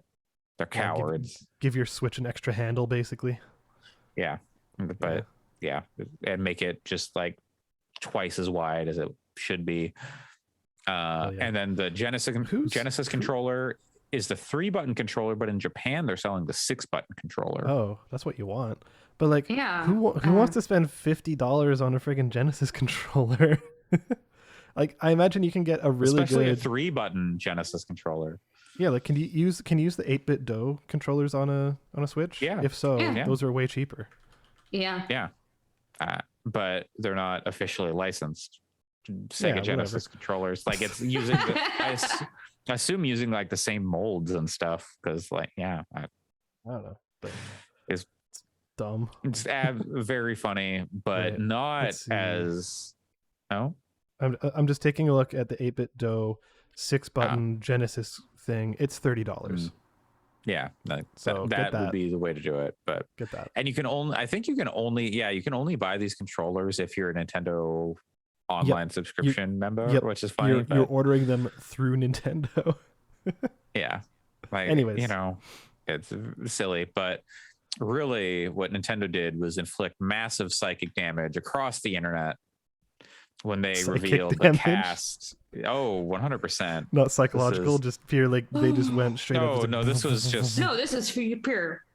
They rolled like a nat 20 on their rolled with advantage on their check, and they came Miyamoto came out to announce the cast of the Mario Brothers movie made by Illumination. Which is their DreamWorks, right?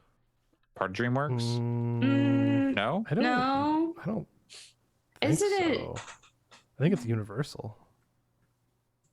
Okay, maybe. They did like it's owned by Universal. Okay. Aren't they the Minions people? They sure are. They are the Minions people. Okay. Now they're going to be the Mario people, and starring in this Mario movie is Chris Go from Pratt. I was gonna say go the opposite direction. No, I don't have the full list here. Start with the one that I guess causes the most emotional damage. This was just because that's the first thing. It's the first thing they showed on screen. Fucking mind. They were just like.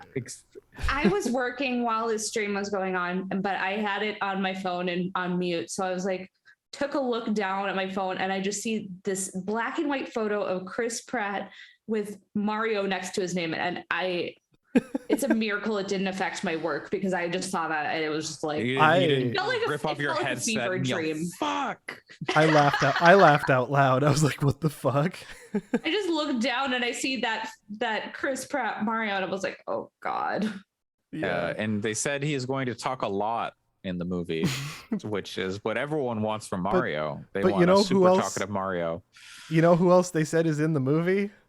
Charles they Martinet. Oh, I am so mad. He deserves the world. He does. And, he's like the nicest person ever. He's so sweet, and he's really good at his job. And hearing him speak normally, like he did that Netflix video game documentary. He did the narration for that.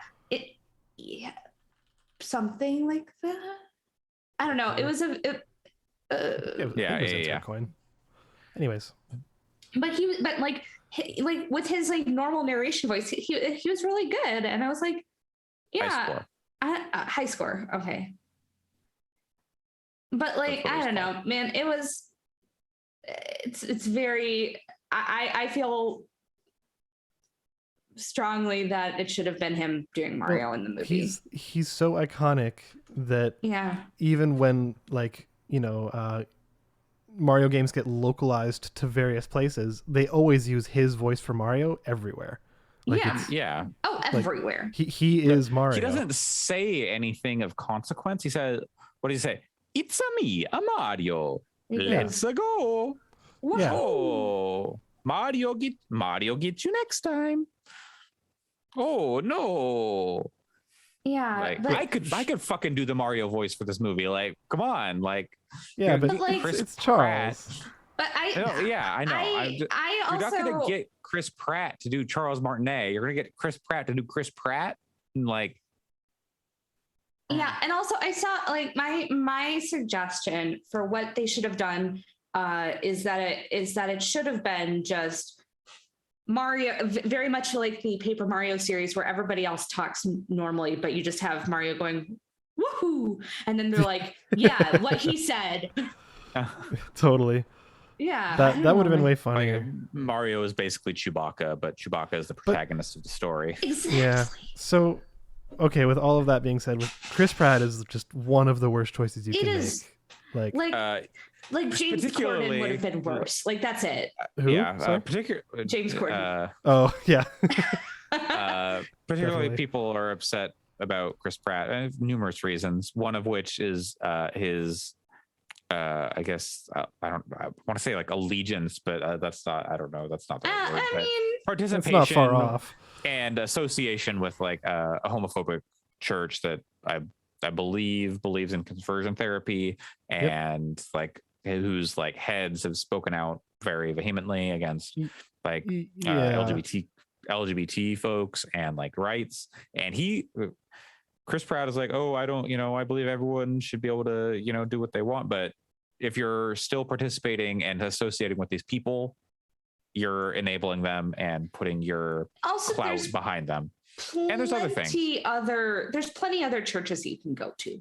Like, it's not like it's like, well, I want to go to church. It's like, there's fucking other options. You know what I mean? Where it's like, you don't have, like, if you want to go to church, you don't have to go to a homophobic church, because like my church growing up when I was a kid was very openly pro LGBT. Like my priest was openly gay, and like that was in the mid 2000s. Like in the year 2021, you don't have any excuse to, if you're going to church and you go to a homophobic and church.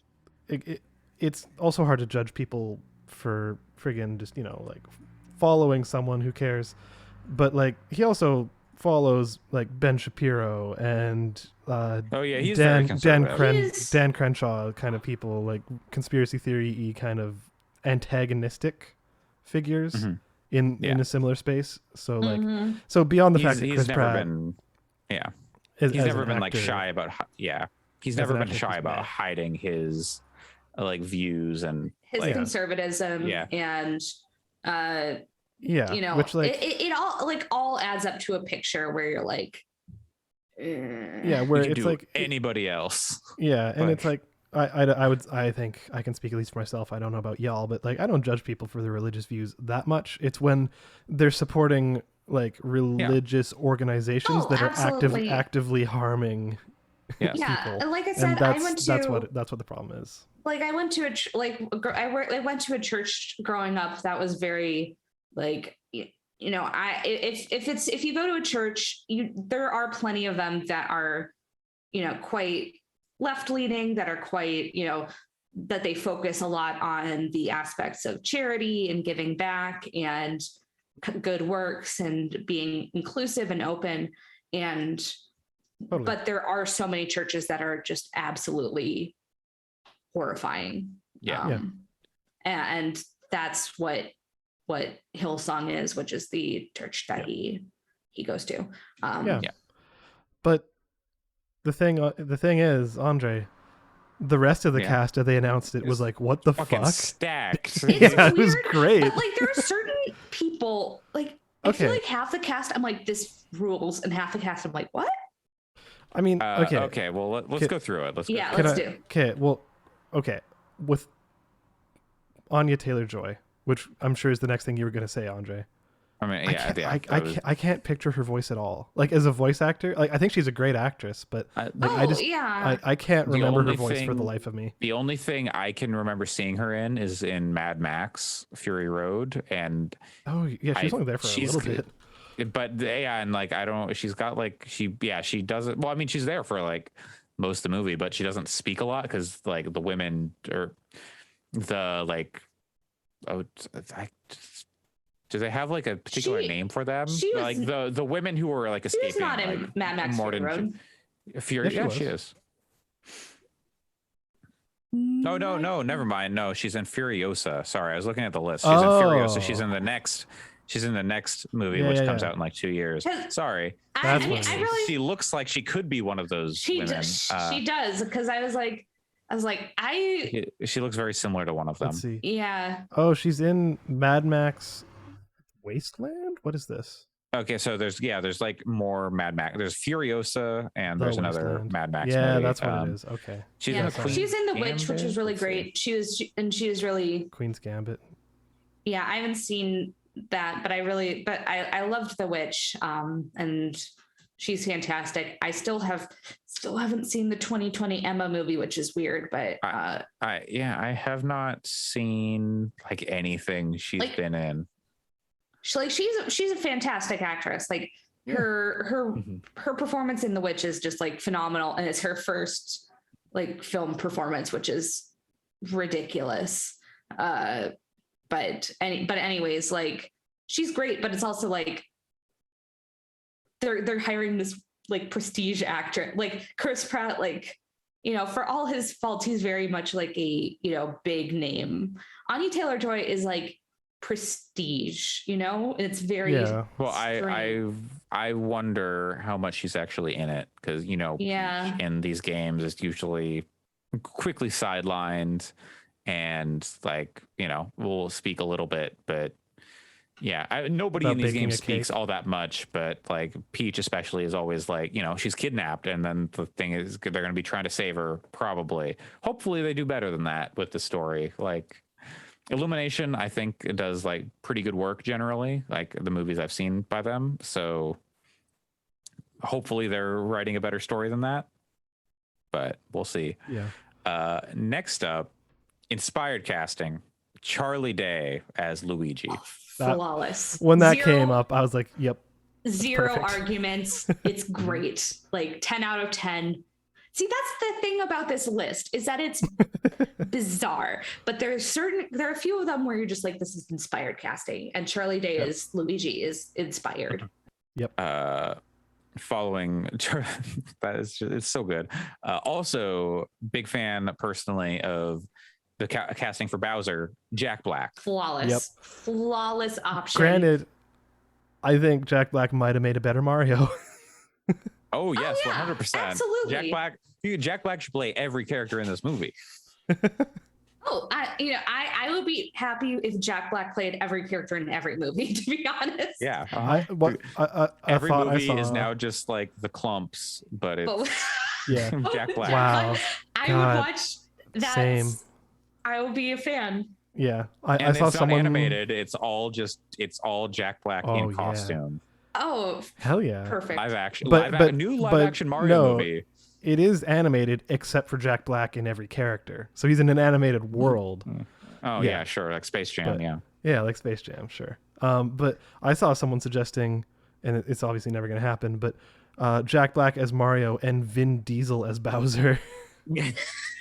Which I think would be fucking awesome. That would be good. Vin Diesel has that like gravelly sounds like he swallowed a car muffler.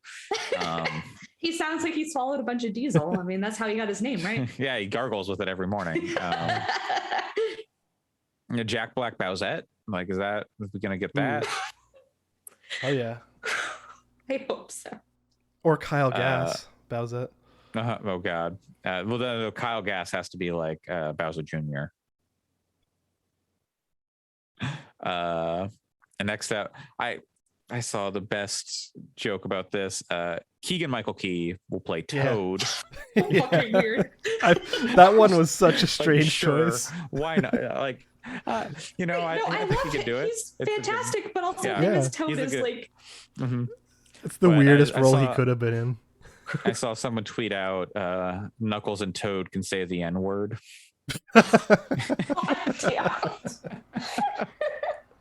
That's really funny. I hadn't seen that. Yeah. I guess. Yeah. Coming in the Nintendo Switch Online collection, Knuckles and Toad. In the hood. Yeah. And Dear God. Boys in the Hood is an excellent movie. You should watch it. Keegan-Michael Key can do like a really good like high like kind of falsetto type voice, so I feel like he'll be good.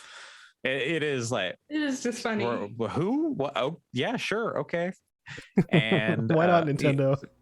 Is Jordan Peele directing like? And last, there are they announced some other people, but the last in the stream was Seth Rogen as Donkey Kong. People don't like that, but I think it's pretty great. I think it's hilarious. That's perfect. It's perfect. I think so too. Amazing casting. I saw so many edits of like Donkey Kong slamming his chest doing the Donkey Kong thing, and just the Seth Rogen laugh there. Yeah. It was perfect. It's so funny. Yeah, I love it. 10 out of 10. There were some other people, but all this being said, I think it's hilarious, and it's just such a strange Nintendo like thing to get like this really weird hodgepodge full of actors to do these voices. This is animated movies now. Yeah, but like that's the problem. Like what I was gonna say is just get good voice actors. Like celebrity voice 100%. Actors is so stupid. Like if they would have had someone like Christina Valenzuela as Peach, I would have been like, yeah, this is going to be a well acted movie. But like that. You know who that is, and the vast majority of the movie going public in America do not know who voice actresses are. And so the reason they do this is because they just we want the name recognition on Chris. And Pratt, also the actors can go in and do like a couple days work, and they knock out the movie. It doesn't sound as good as a voice actor or as a real voice actor, but then they have this big name, and I don't know. I think like I don't have any issues with any of the voices except for Chris Pratt, to be honest. So it's like No, I Yeah. don't think I have any I issues with any of them. I think it's just like it would be much better if voice actors got their due. Oh, Like, absolutely. because the voice actors carry a lot of industries. Like Chris Pratt is going to make more money doing this one movie than Charles Martinet will have made doing Mario for like the last for 20 30, years or whatever. 30 years. Yeah. Which makes me really mad because of how, especially with his work doing like Luigi and Wario in their respective series. Yeah. Like he's really established a lot of the character of Mario, Luigi, Wario, Waluigi. Like he's established a lot of the personality for behind those. And so he should be, Charles Martinet deserves a ton of respect, and he deserves more from Nintendo. And it does bug me that, you know, that they didn't at least. They should definitely have done like, I wonder what the reaction is. Are we going to get like a Sonic the Hedgehog type reaction when we first hear the Mario voice from Chris Pratt, and everyone's gonna go, what the fuck, what is this garbage? Because like, you know, people lost their shit when they saw Sonic for that I've movie seen a the lot first of time. So folks do, okay, we got Sonic fixed, let's get Mario fixed. Yeah. And it much less work. It's not trivial, but much less work to replace a voice than it is to, you know, you probably have to re-rig the mouth and reanimate that, but you're not having to like recreate an entire thing at least. But yeah, they're also last voice thing, Fred Armisen as Cranky Kong. I do love that. Is that the first time? Like, okay, I thought Cranky Kong only really showed up in DK64. He's in like Donkey Kong games, like more recent Donkey Kong games, like Tropical Freeze and stuff. Right, but like, has he been in? Well, I guess have Mario and Donkey Kong crossed paths in like core games in a while? They mentioned Cranky Kong is thing, like they've not crossed, like Donkey Kong and Mario haven't like crossed paths in a game in a while. But for some reason, I was conflating Cranky Kong with Lanky Kong. And I was like, okay, I was thinking more like Lanky Kong. Okay, this makes more sense. Cranky Kong being old Donkey Kong. Old Donkey Kong. Yeah, from the who should be Funky Kong? Oh my god. Oh dear. Fuck. I would have said Norm Macdonald, but rest in peace. Because that would just be really dumb casting. Bootsy Collins.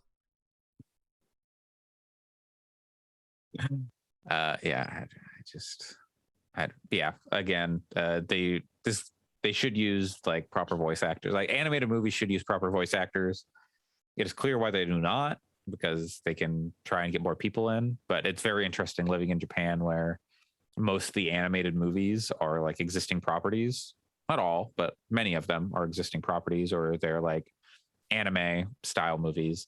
So they end up just using the actors from the shows, and there's like a existing like a very massive industry of like anime voice actors and actresses. Absolutely. That's just what's in the movie. And not that there's not a big industry in America either. Like there are a lot of people who are more than qualified and will put up fantastic performances as any of these characters in a Mario movie, if they're, you know, voice actors and actresses. Except we'd probably end up with like fucking Troy Baker as Mario. Yeah, just get Tom Kenny as Mario.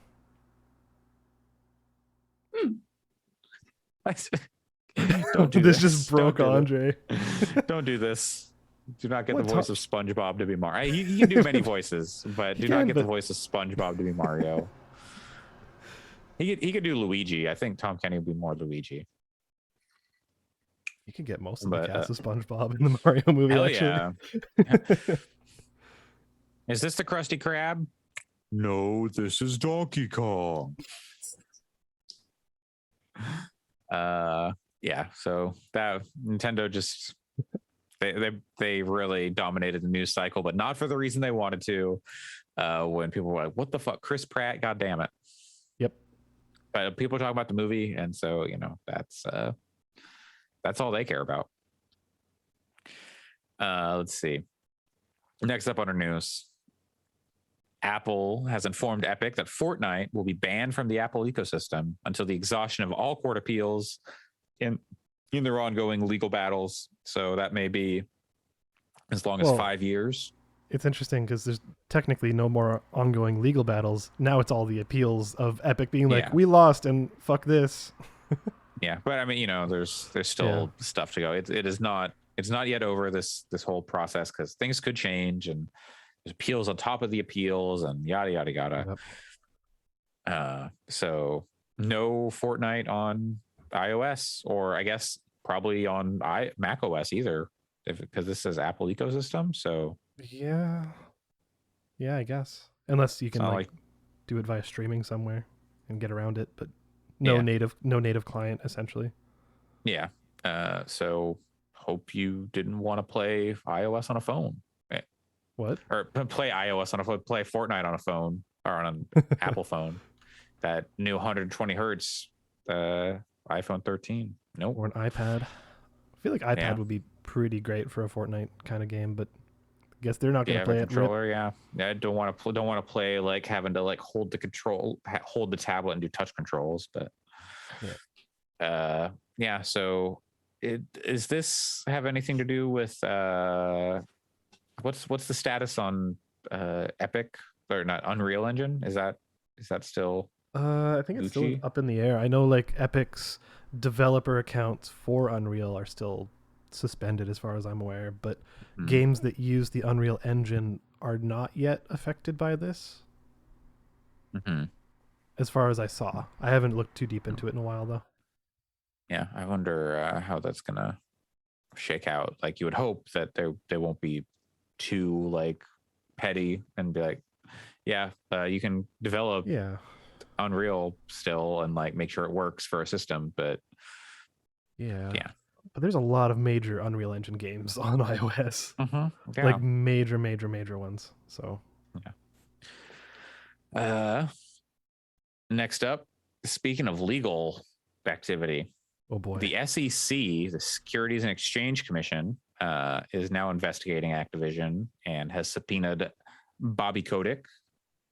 Yep. So not only is the state of California looking into Blizzard and their activities, so is the federal government. Yep. Like that's pretty bad. If you have been following, or have not been following rather, the kind of developments around this stuff, Blizzard has been accused of like destroying evidence and like shredding documents and stuff like, other stuff. Like there have been some active participants, or active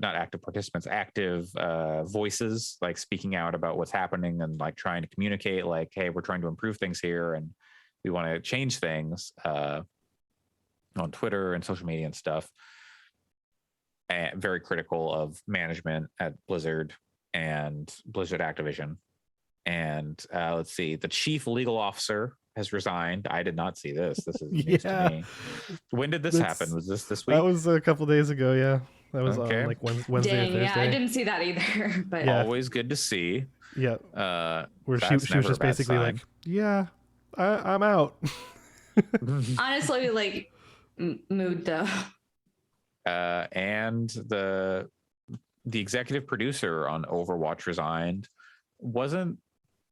I guess the game director changed as Jeff Kaplan. Correct. Left, so yeah, this is different than the game director. Okay. I was about to say, did this person just step in? Okay. I'm looking at this legal thing, or the legal advisor or counsel. Move on to my next adventure. Friday was my last day. The past 3 years, past 3 years have been full of unexpected twists and turns. I didn't see that quote. That's really great. Yeah, this is what she posted on her LinkedIn. Taking a short break before next move. Yeah. Okay. I'm glad she's taking a break, so she doesn't get lit on fire. Yeah. So stuff at Blizzard still there. I'm not really catching curious. a break. I'm really curious.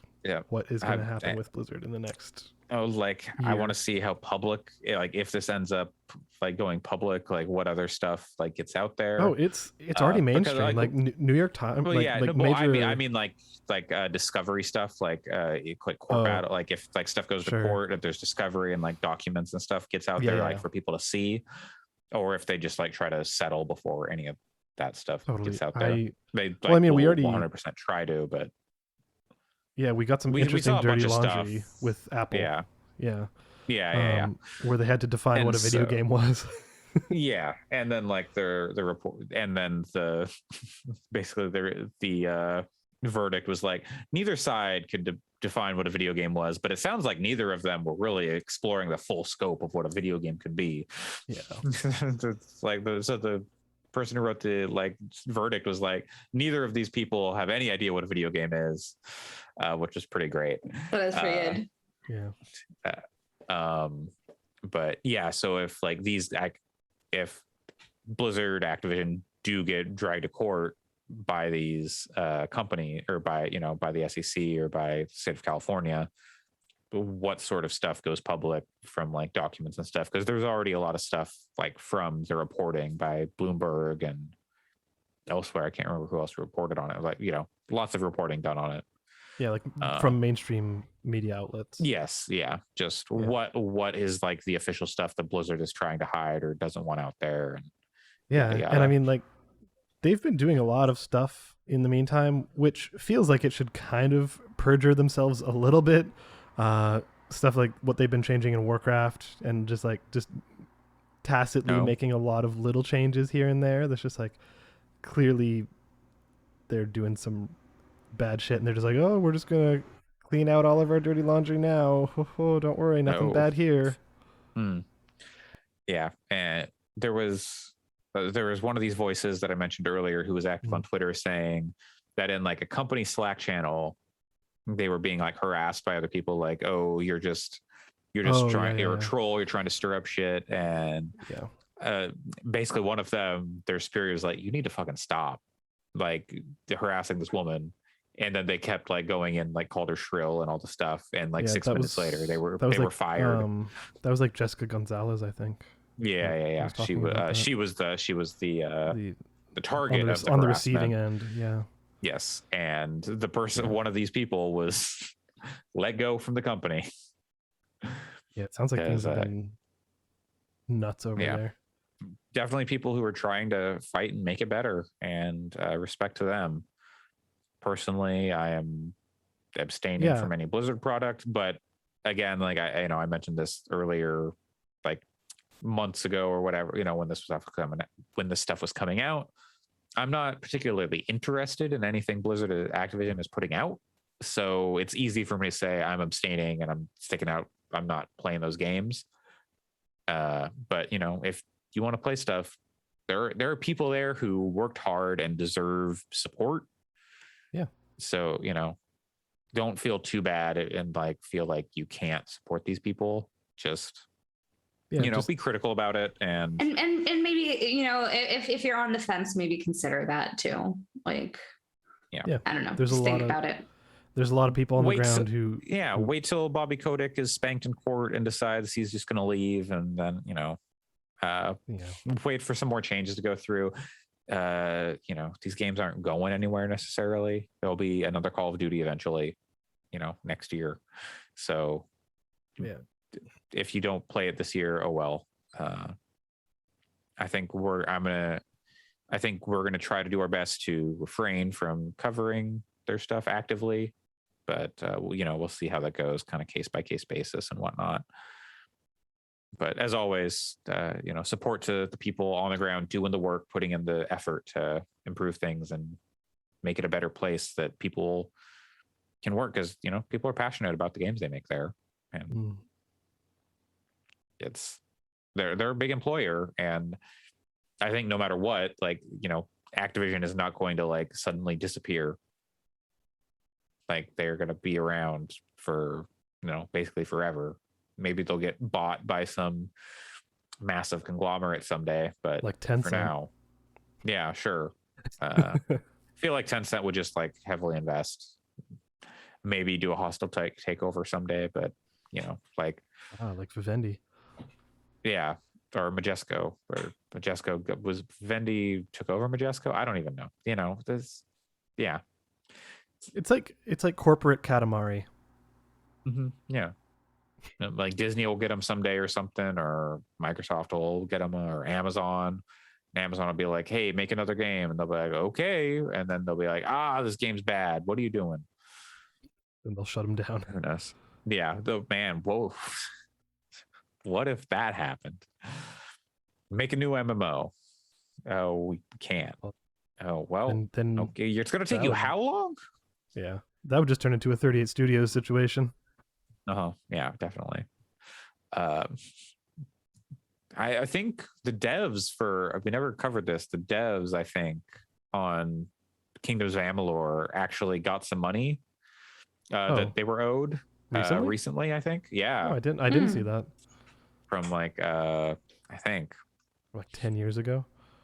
Yeah. I wonder if that is a thing that happened. Yeah, because like Kingdoms of Amalur Reckoning was not a bad game. It was fine, but it couldn't save that studio. So this happened like a month ago. GamesIndustry.biz. Former employees of the now defunct 38 Studios are reportedly receiving their final wages almost a decade after the company was shut down. Yeah, that's crazy. Payments were decided by a Delaware court in June and are now finding their way to staff. And people had relocated like dwellings and stuff. Yep. And so things were sent to like old addresses. Oh wow. And they're also only getting 14% of what they were owed. For people who worked in Rhode Island get 14%. People who worked at Maryland get 20%. Okay, sure. Yeah. I mean, it's better than 0%, but still, that's dumb. Yeah. But that's final, and then final paycheck, maybe. I don't know how, that whole situation. Depends on how long. Still depends on how long. Probably. He's doing something and it sucks, if I recall. Like it is. He's like not. What is he doing? What happened? Oh, he joined Breitbart in 2016. Yeah, Breitbart. Did I send you that tweet or that like image from Breitbart where it's like saying, and the thing is, mostly unvaccinated people are the people dying from the virus now. And so maybe we made the wrong move not getting vaccinated, or we got tricked. And like, motherfucker, what have we been telling you this whole time? Like self-aware wolves. You either think you're very stupid or that the rest of us are much smarter and like conniving than we're trying to be. Yep. But yeah. Anyways, Activision Blizzard is a nightmare. Yes. It keeps on delivering. Yep. We'll be following the story as it happens. Next news story. This is a weird one, but like not totally unexpected. And Edge, the web browser made by Microsoft, is now usable on the Series X or Xbox Series X. On the Series S too, or is it just on the Xbox ecosystem? I think it's Series S and X. Okay, not on the one. Okay, interesting. Because like you can do like there's like tied into the App Store and stuff on these consoles and whatnot. But so yeah, you can get Microsoft Edge on the Xbox Series X and S, and that's a fully functioning browser. So you can do stuff like use Discord or other web apps like that, Slack, or stream Stadia games, or like any. You can't stream Cookie Clicker GeForce in a browser. Yeah, you can't stream GeForce Now though. There was some reason I can't remember what it was. But or like probably like Amazon Luna. I wonder if you can do that. Yeah, probably. You could do the thing where you stream out of your own Steam account into a browser. There's a way to do that. And I forget what it's called. So you can basically play PC games like from Steam on your Xbox in a really weird roundabout way. Weird. I bet there's a way to do that already, because I think you can stream your like Windows Store games to Xbox. But now you can make jokes stream about PC stuff to Xbox. But yeah, but then you can make jokes about how you're edging.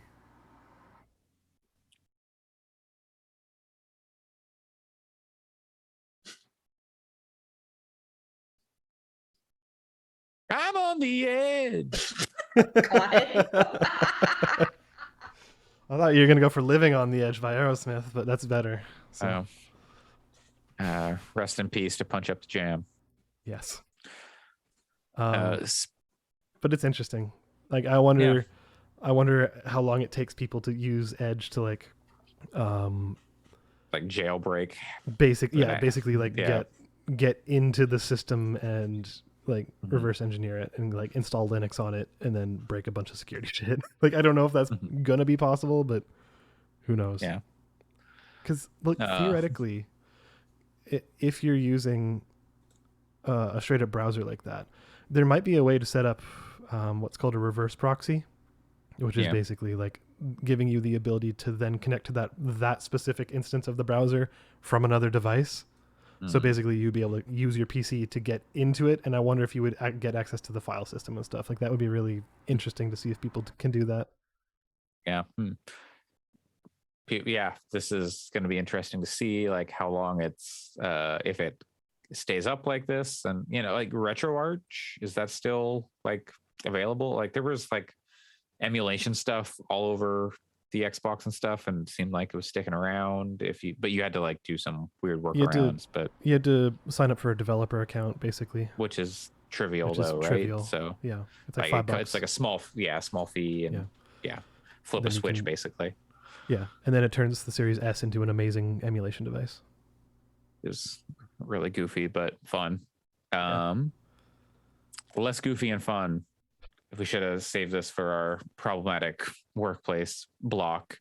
Quantic Dream, creator of classic games like Heavy Rain, Fahrenheit, Beyond Two Souls, 420. Is it just Fahrenheit?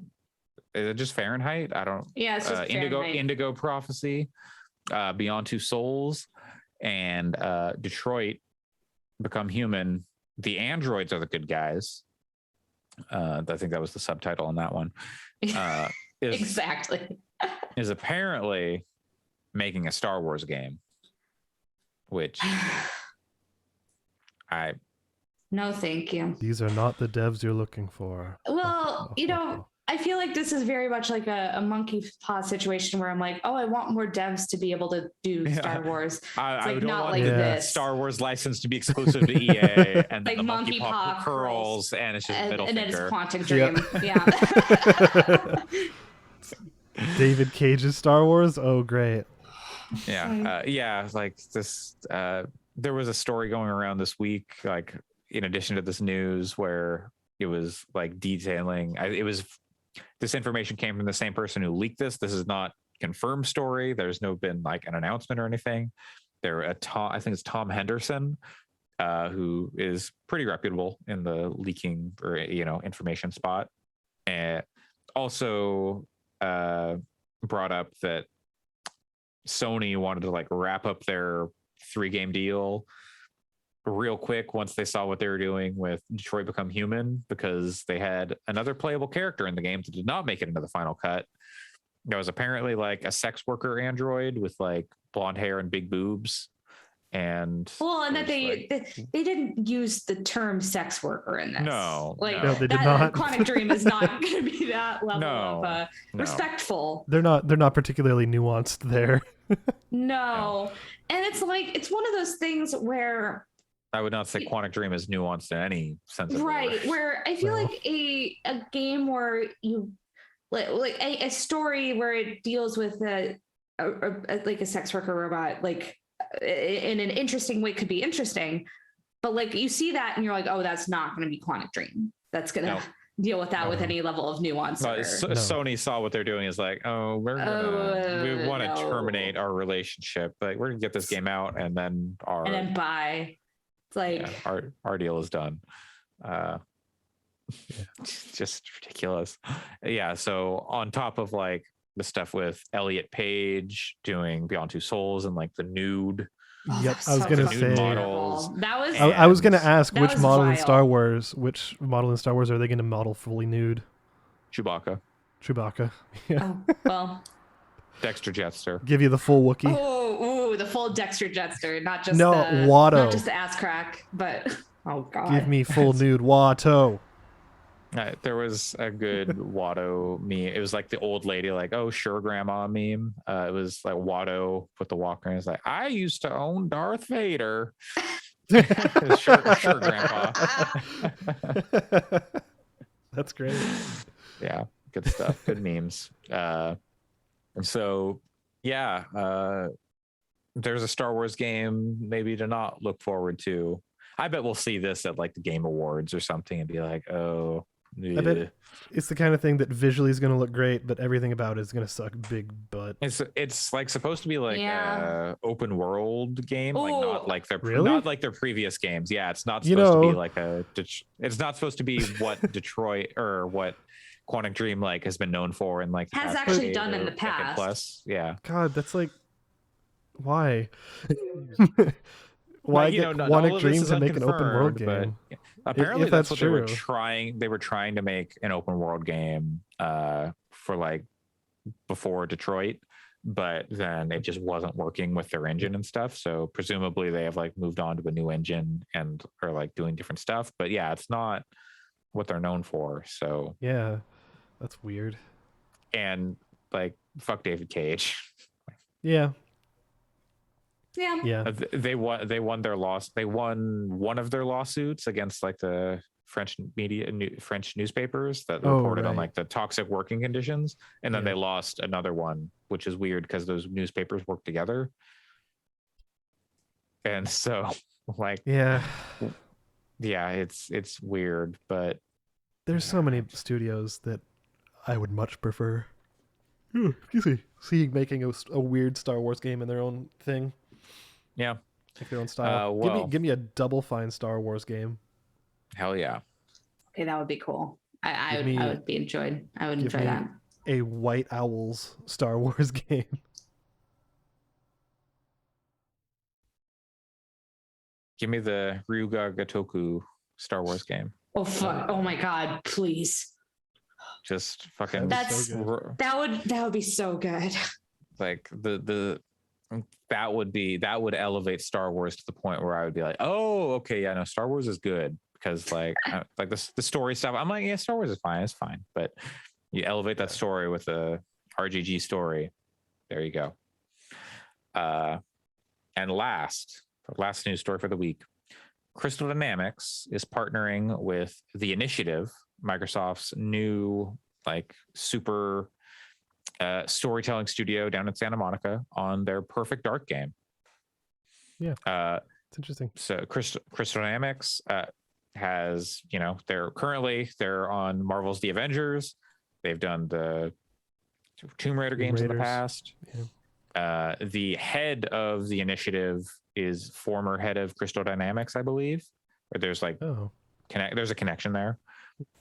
So like it's not like a super weird partnership, but yeah, I don't know. We'll see. Like the last Tomb Raider game and then Marvel's the Avengers game, like don't have Crystal Dynamics super high on my like, oh yeah, let's see what the studio's doing yeah. status. So we'll see. I you know, they could still do perfectly fine work here on Perfect Dark.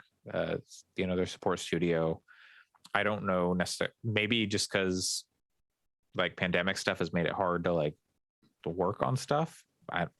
Who knows? Well, there's definitely been, like, even if it's not publicized, there's definitely been a lot of studios helping studios. Like, I mean, that's the whole reason. Oh God, Dave Lang's studio, Iron Galaxy. Like that was their whole gig for a long time. Yeah. Was being purely a support studio. but it's just interesting to see this. Like normally you see it within like an organization or a publisher or whatever. Sure. Like Activision, you had like Raven and what's the other one? Like many Sledgehammer studios. started Now they're all Blizzard as a support. Yeah. But like EA Studios helping EA Studios, etc. Yeah, but this is a Square studio coming over to help Microsoft, which hey, that's fine. Like the partnerships, fine, cool. Just interesting. Yeah, it's a cool one. Yeah, we'll see. We'll see if it's a cool one. A potentially cool one. The story I was looking at made it sound like they're maybe actively working on Tomb Raider. Really? Like this was like let's see. Okay, what's the quote? We're thrilled to add Perfect Dark to our development efforts alongside Marvel's Avengers and Tomb Raider. That does make it sound like active development. Yeah. Yeah. So, because like they've made other games. Yeah. Right. Besides like Tomb Raider and Marvel's Avengers. So yeah, that just makes me think like, is there another Tomb Raider in development? And like, of course there is. Like, at least they're thinking about it. It'd be great if they added Legacy of Kain there. Yeah, but is that Crystal Dynamics? Is it Crystal Dynamics? Now I can't remember. I'm like, hell yeah, Legacy of Kain, the Soul Reaver. But I thought it was Crystal Dynamics, wasn't it? Yeah, maybe I'm out of my mind. Crystal Dynamics and Eidos was published by Eidos. So yeah, there you go. Crystal See, there's the Square Enix. You just get them together again. Yeah, Legacy of Kain too. Please do it. Just put it out. So yeah, basically they've been doing Tomb Raider for most of their games are Tomb Raider games. Oh my god. Yeah, they'd had a lot of them. Yeah, including like Lara Croft Go and stuff like that, right? And like the other... that was not them. That was Square Enix. This is Montreal. That was like a small small Wetworks team, basically, just like making cool stuff. They made like a mobile game. Lara Croft. No, that wasn't a mobile game. That was just like a weird 2-player game, like 2-player dual joystick like shooter kind of. Oh, was that Temple Guardian of Light? No, Guardian of Light. Guardian of Light. That was a fun game. I didn't play it. I played like a demo or something. So let's see. The last time they made a game that was not Tomb Raider or Avengers was 2005. Project Snowblind, which I don't even know. I guess that came out. Yeah. I haven't thought about Project Snowblind in a long time. So yeah, basically since then they've only been doing Tomb Raider, which, Bring back Gex. I think that was also Crystal Dynamics, wasn't it? Yeah. Enter the Gecko. I guess they didn't do the second Gex, or maybe they did. Was Enter the Gecko the second one? No, okay. Enter the Gecko is the second one. Yeah. Deep Cover Gecko to Gex 3. Bring back Gex. Yeah, definitely. Who should voice Gex? Daniel Craig. Oh wow, yeah. Well, I mean, it was basically like an Austin Powers style anti-Bond, right? Hell, just get.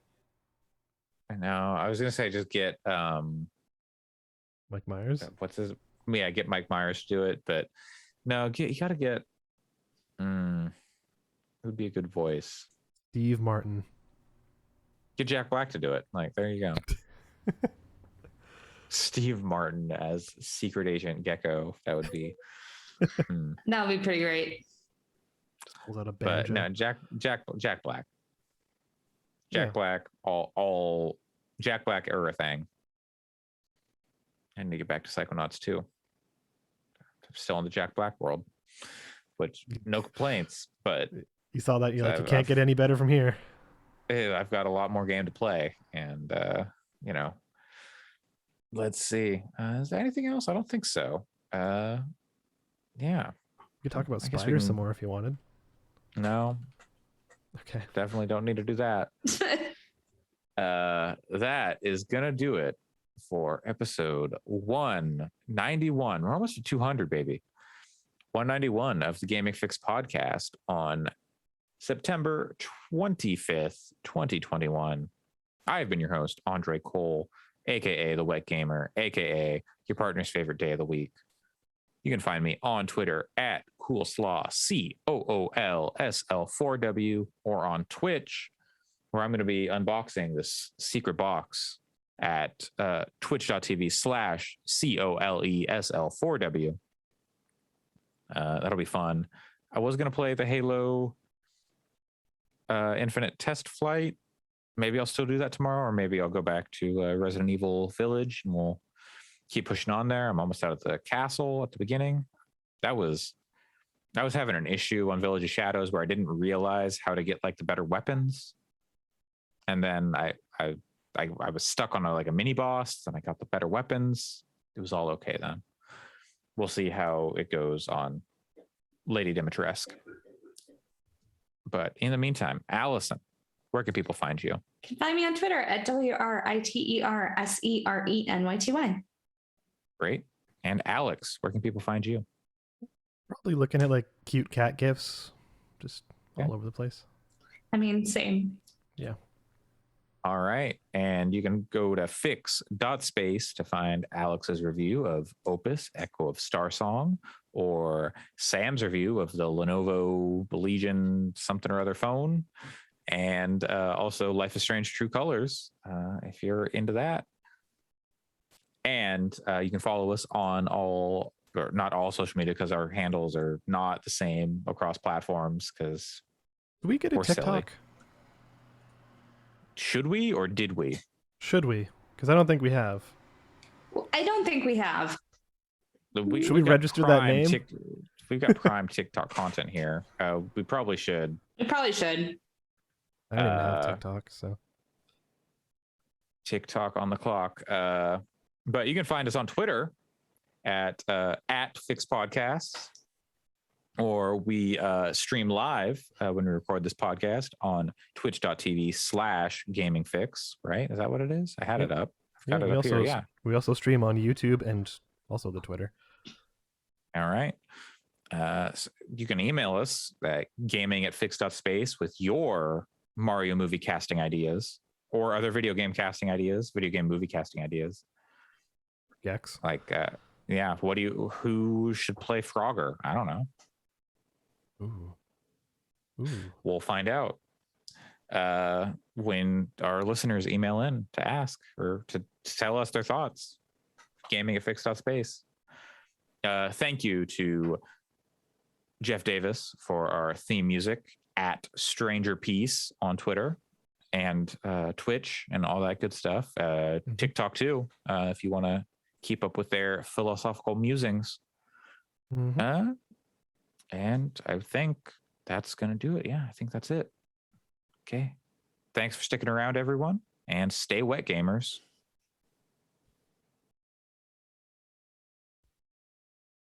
Bye. So you see edging. Oh, God.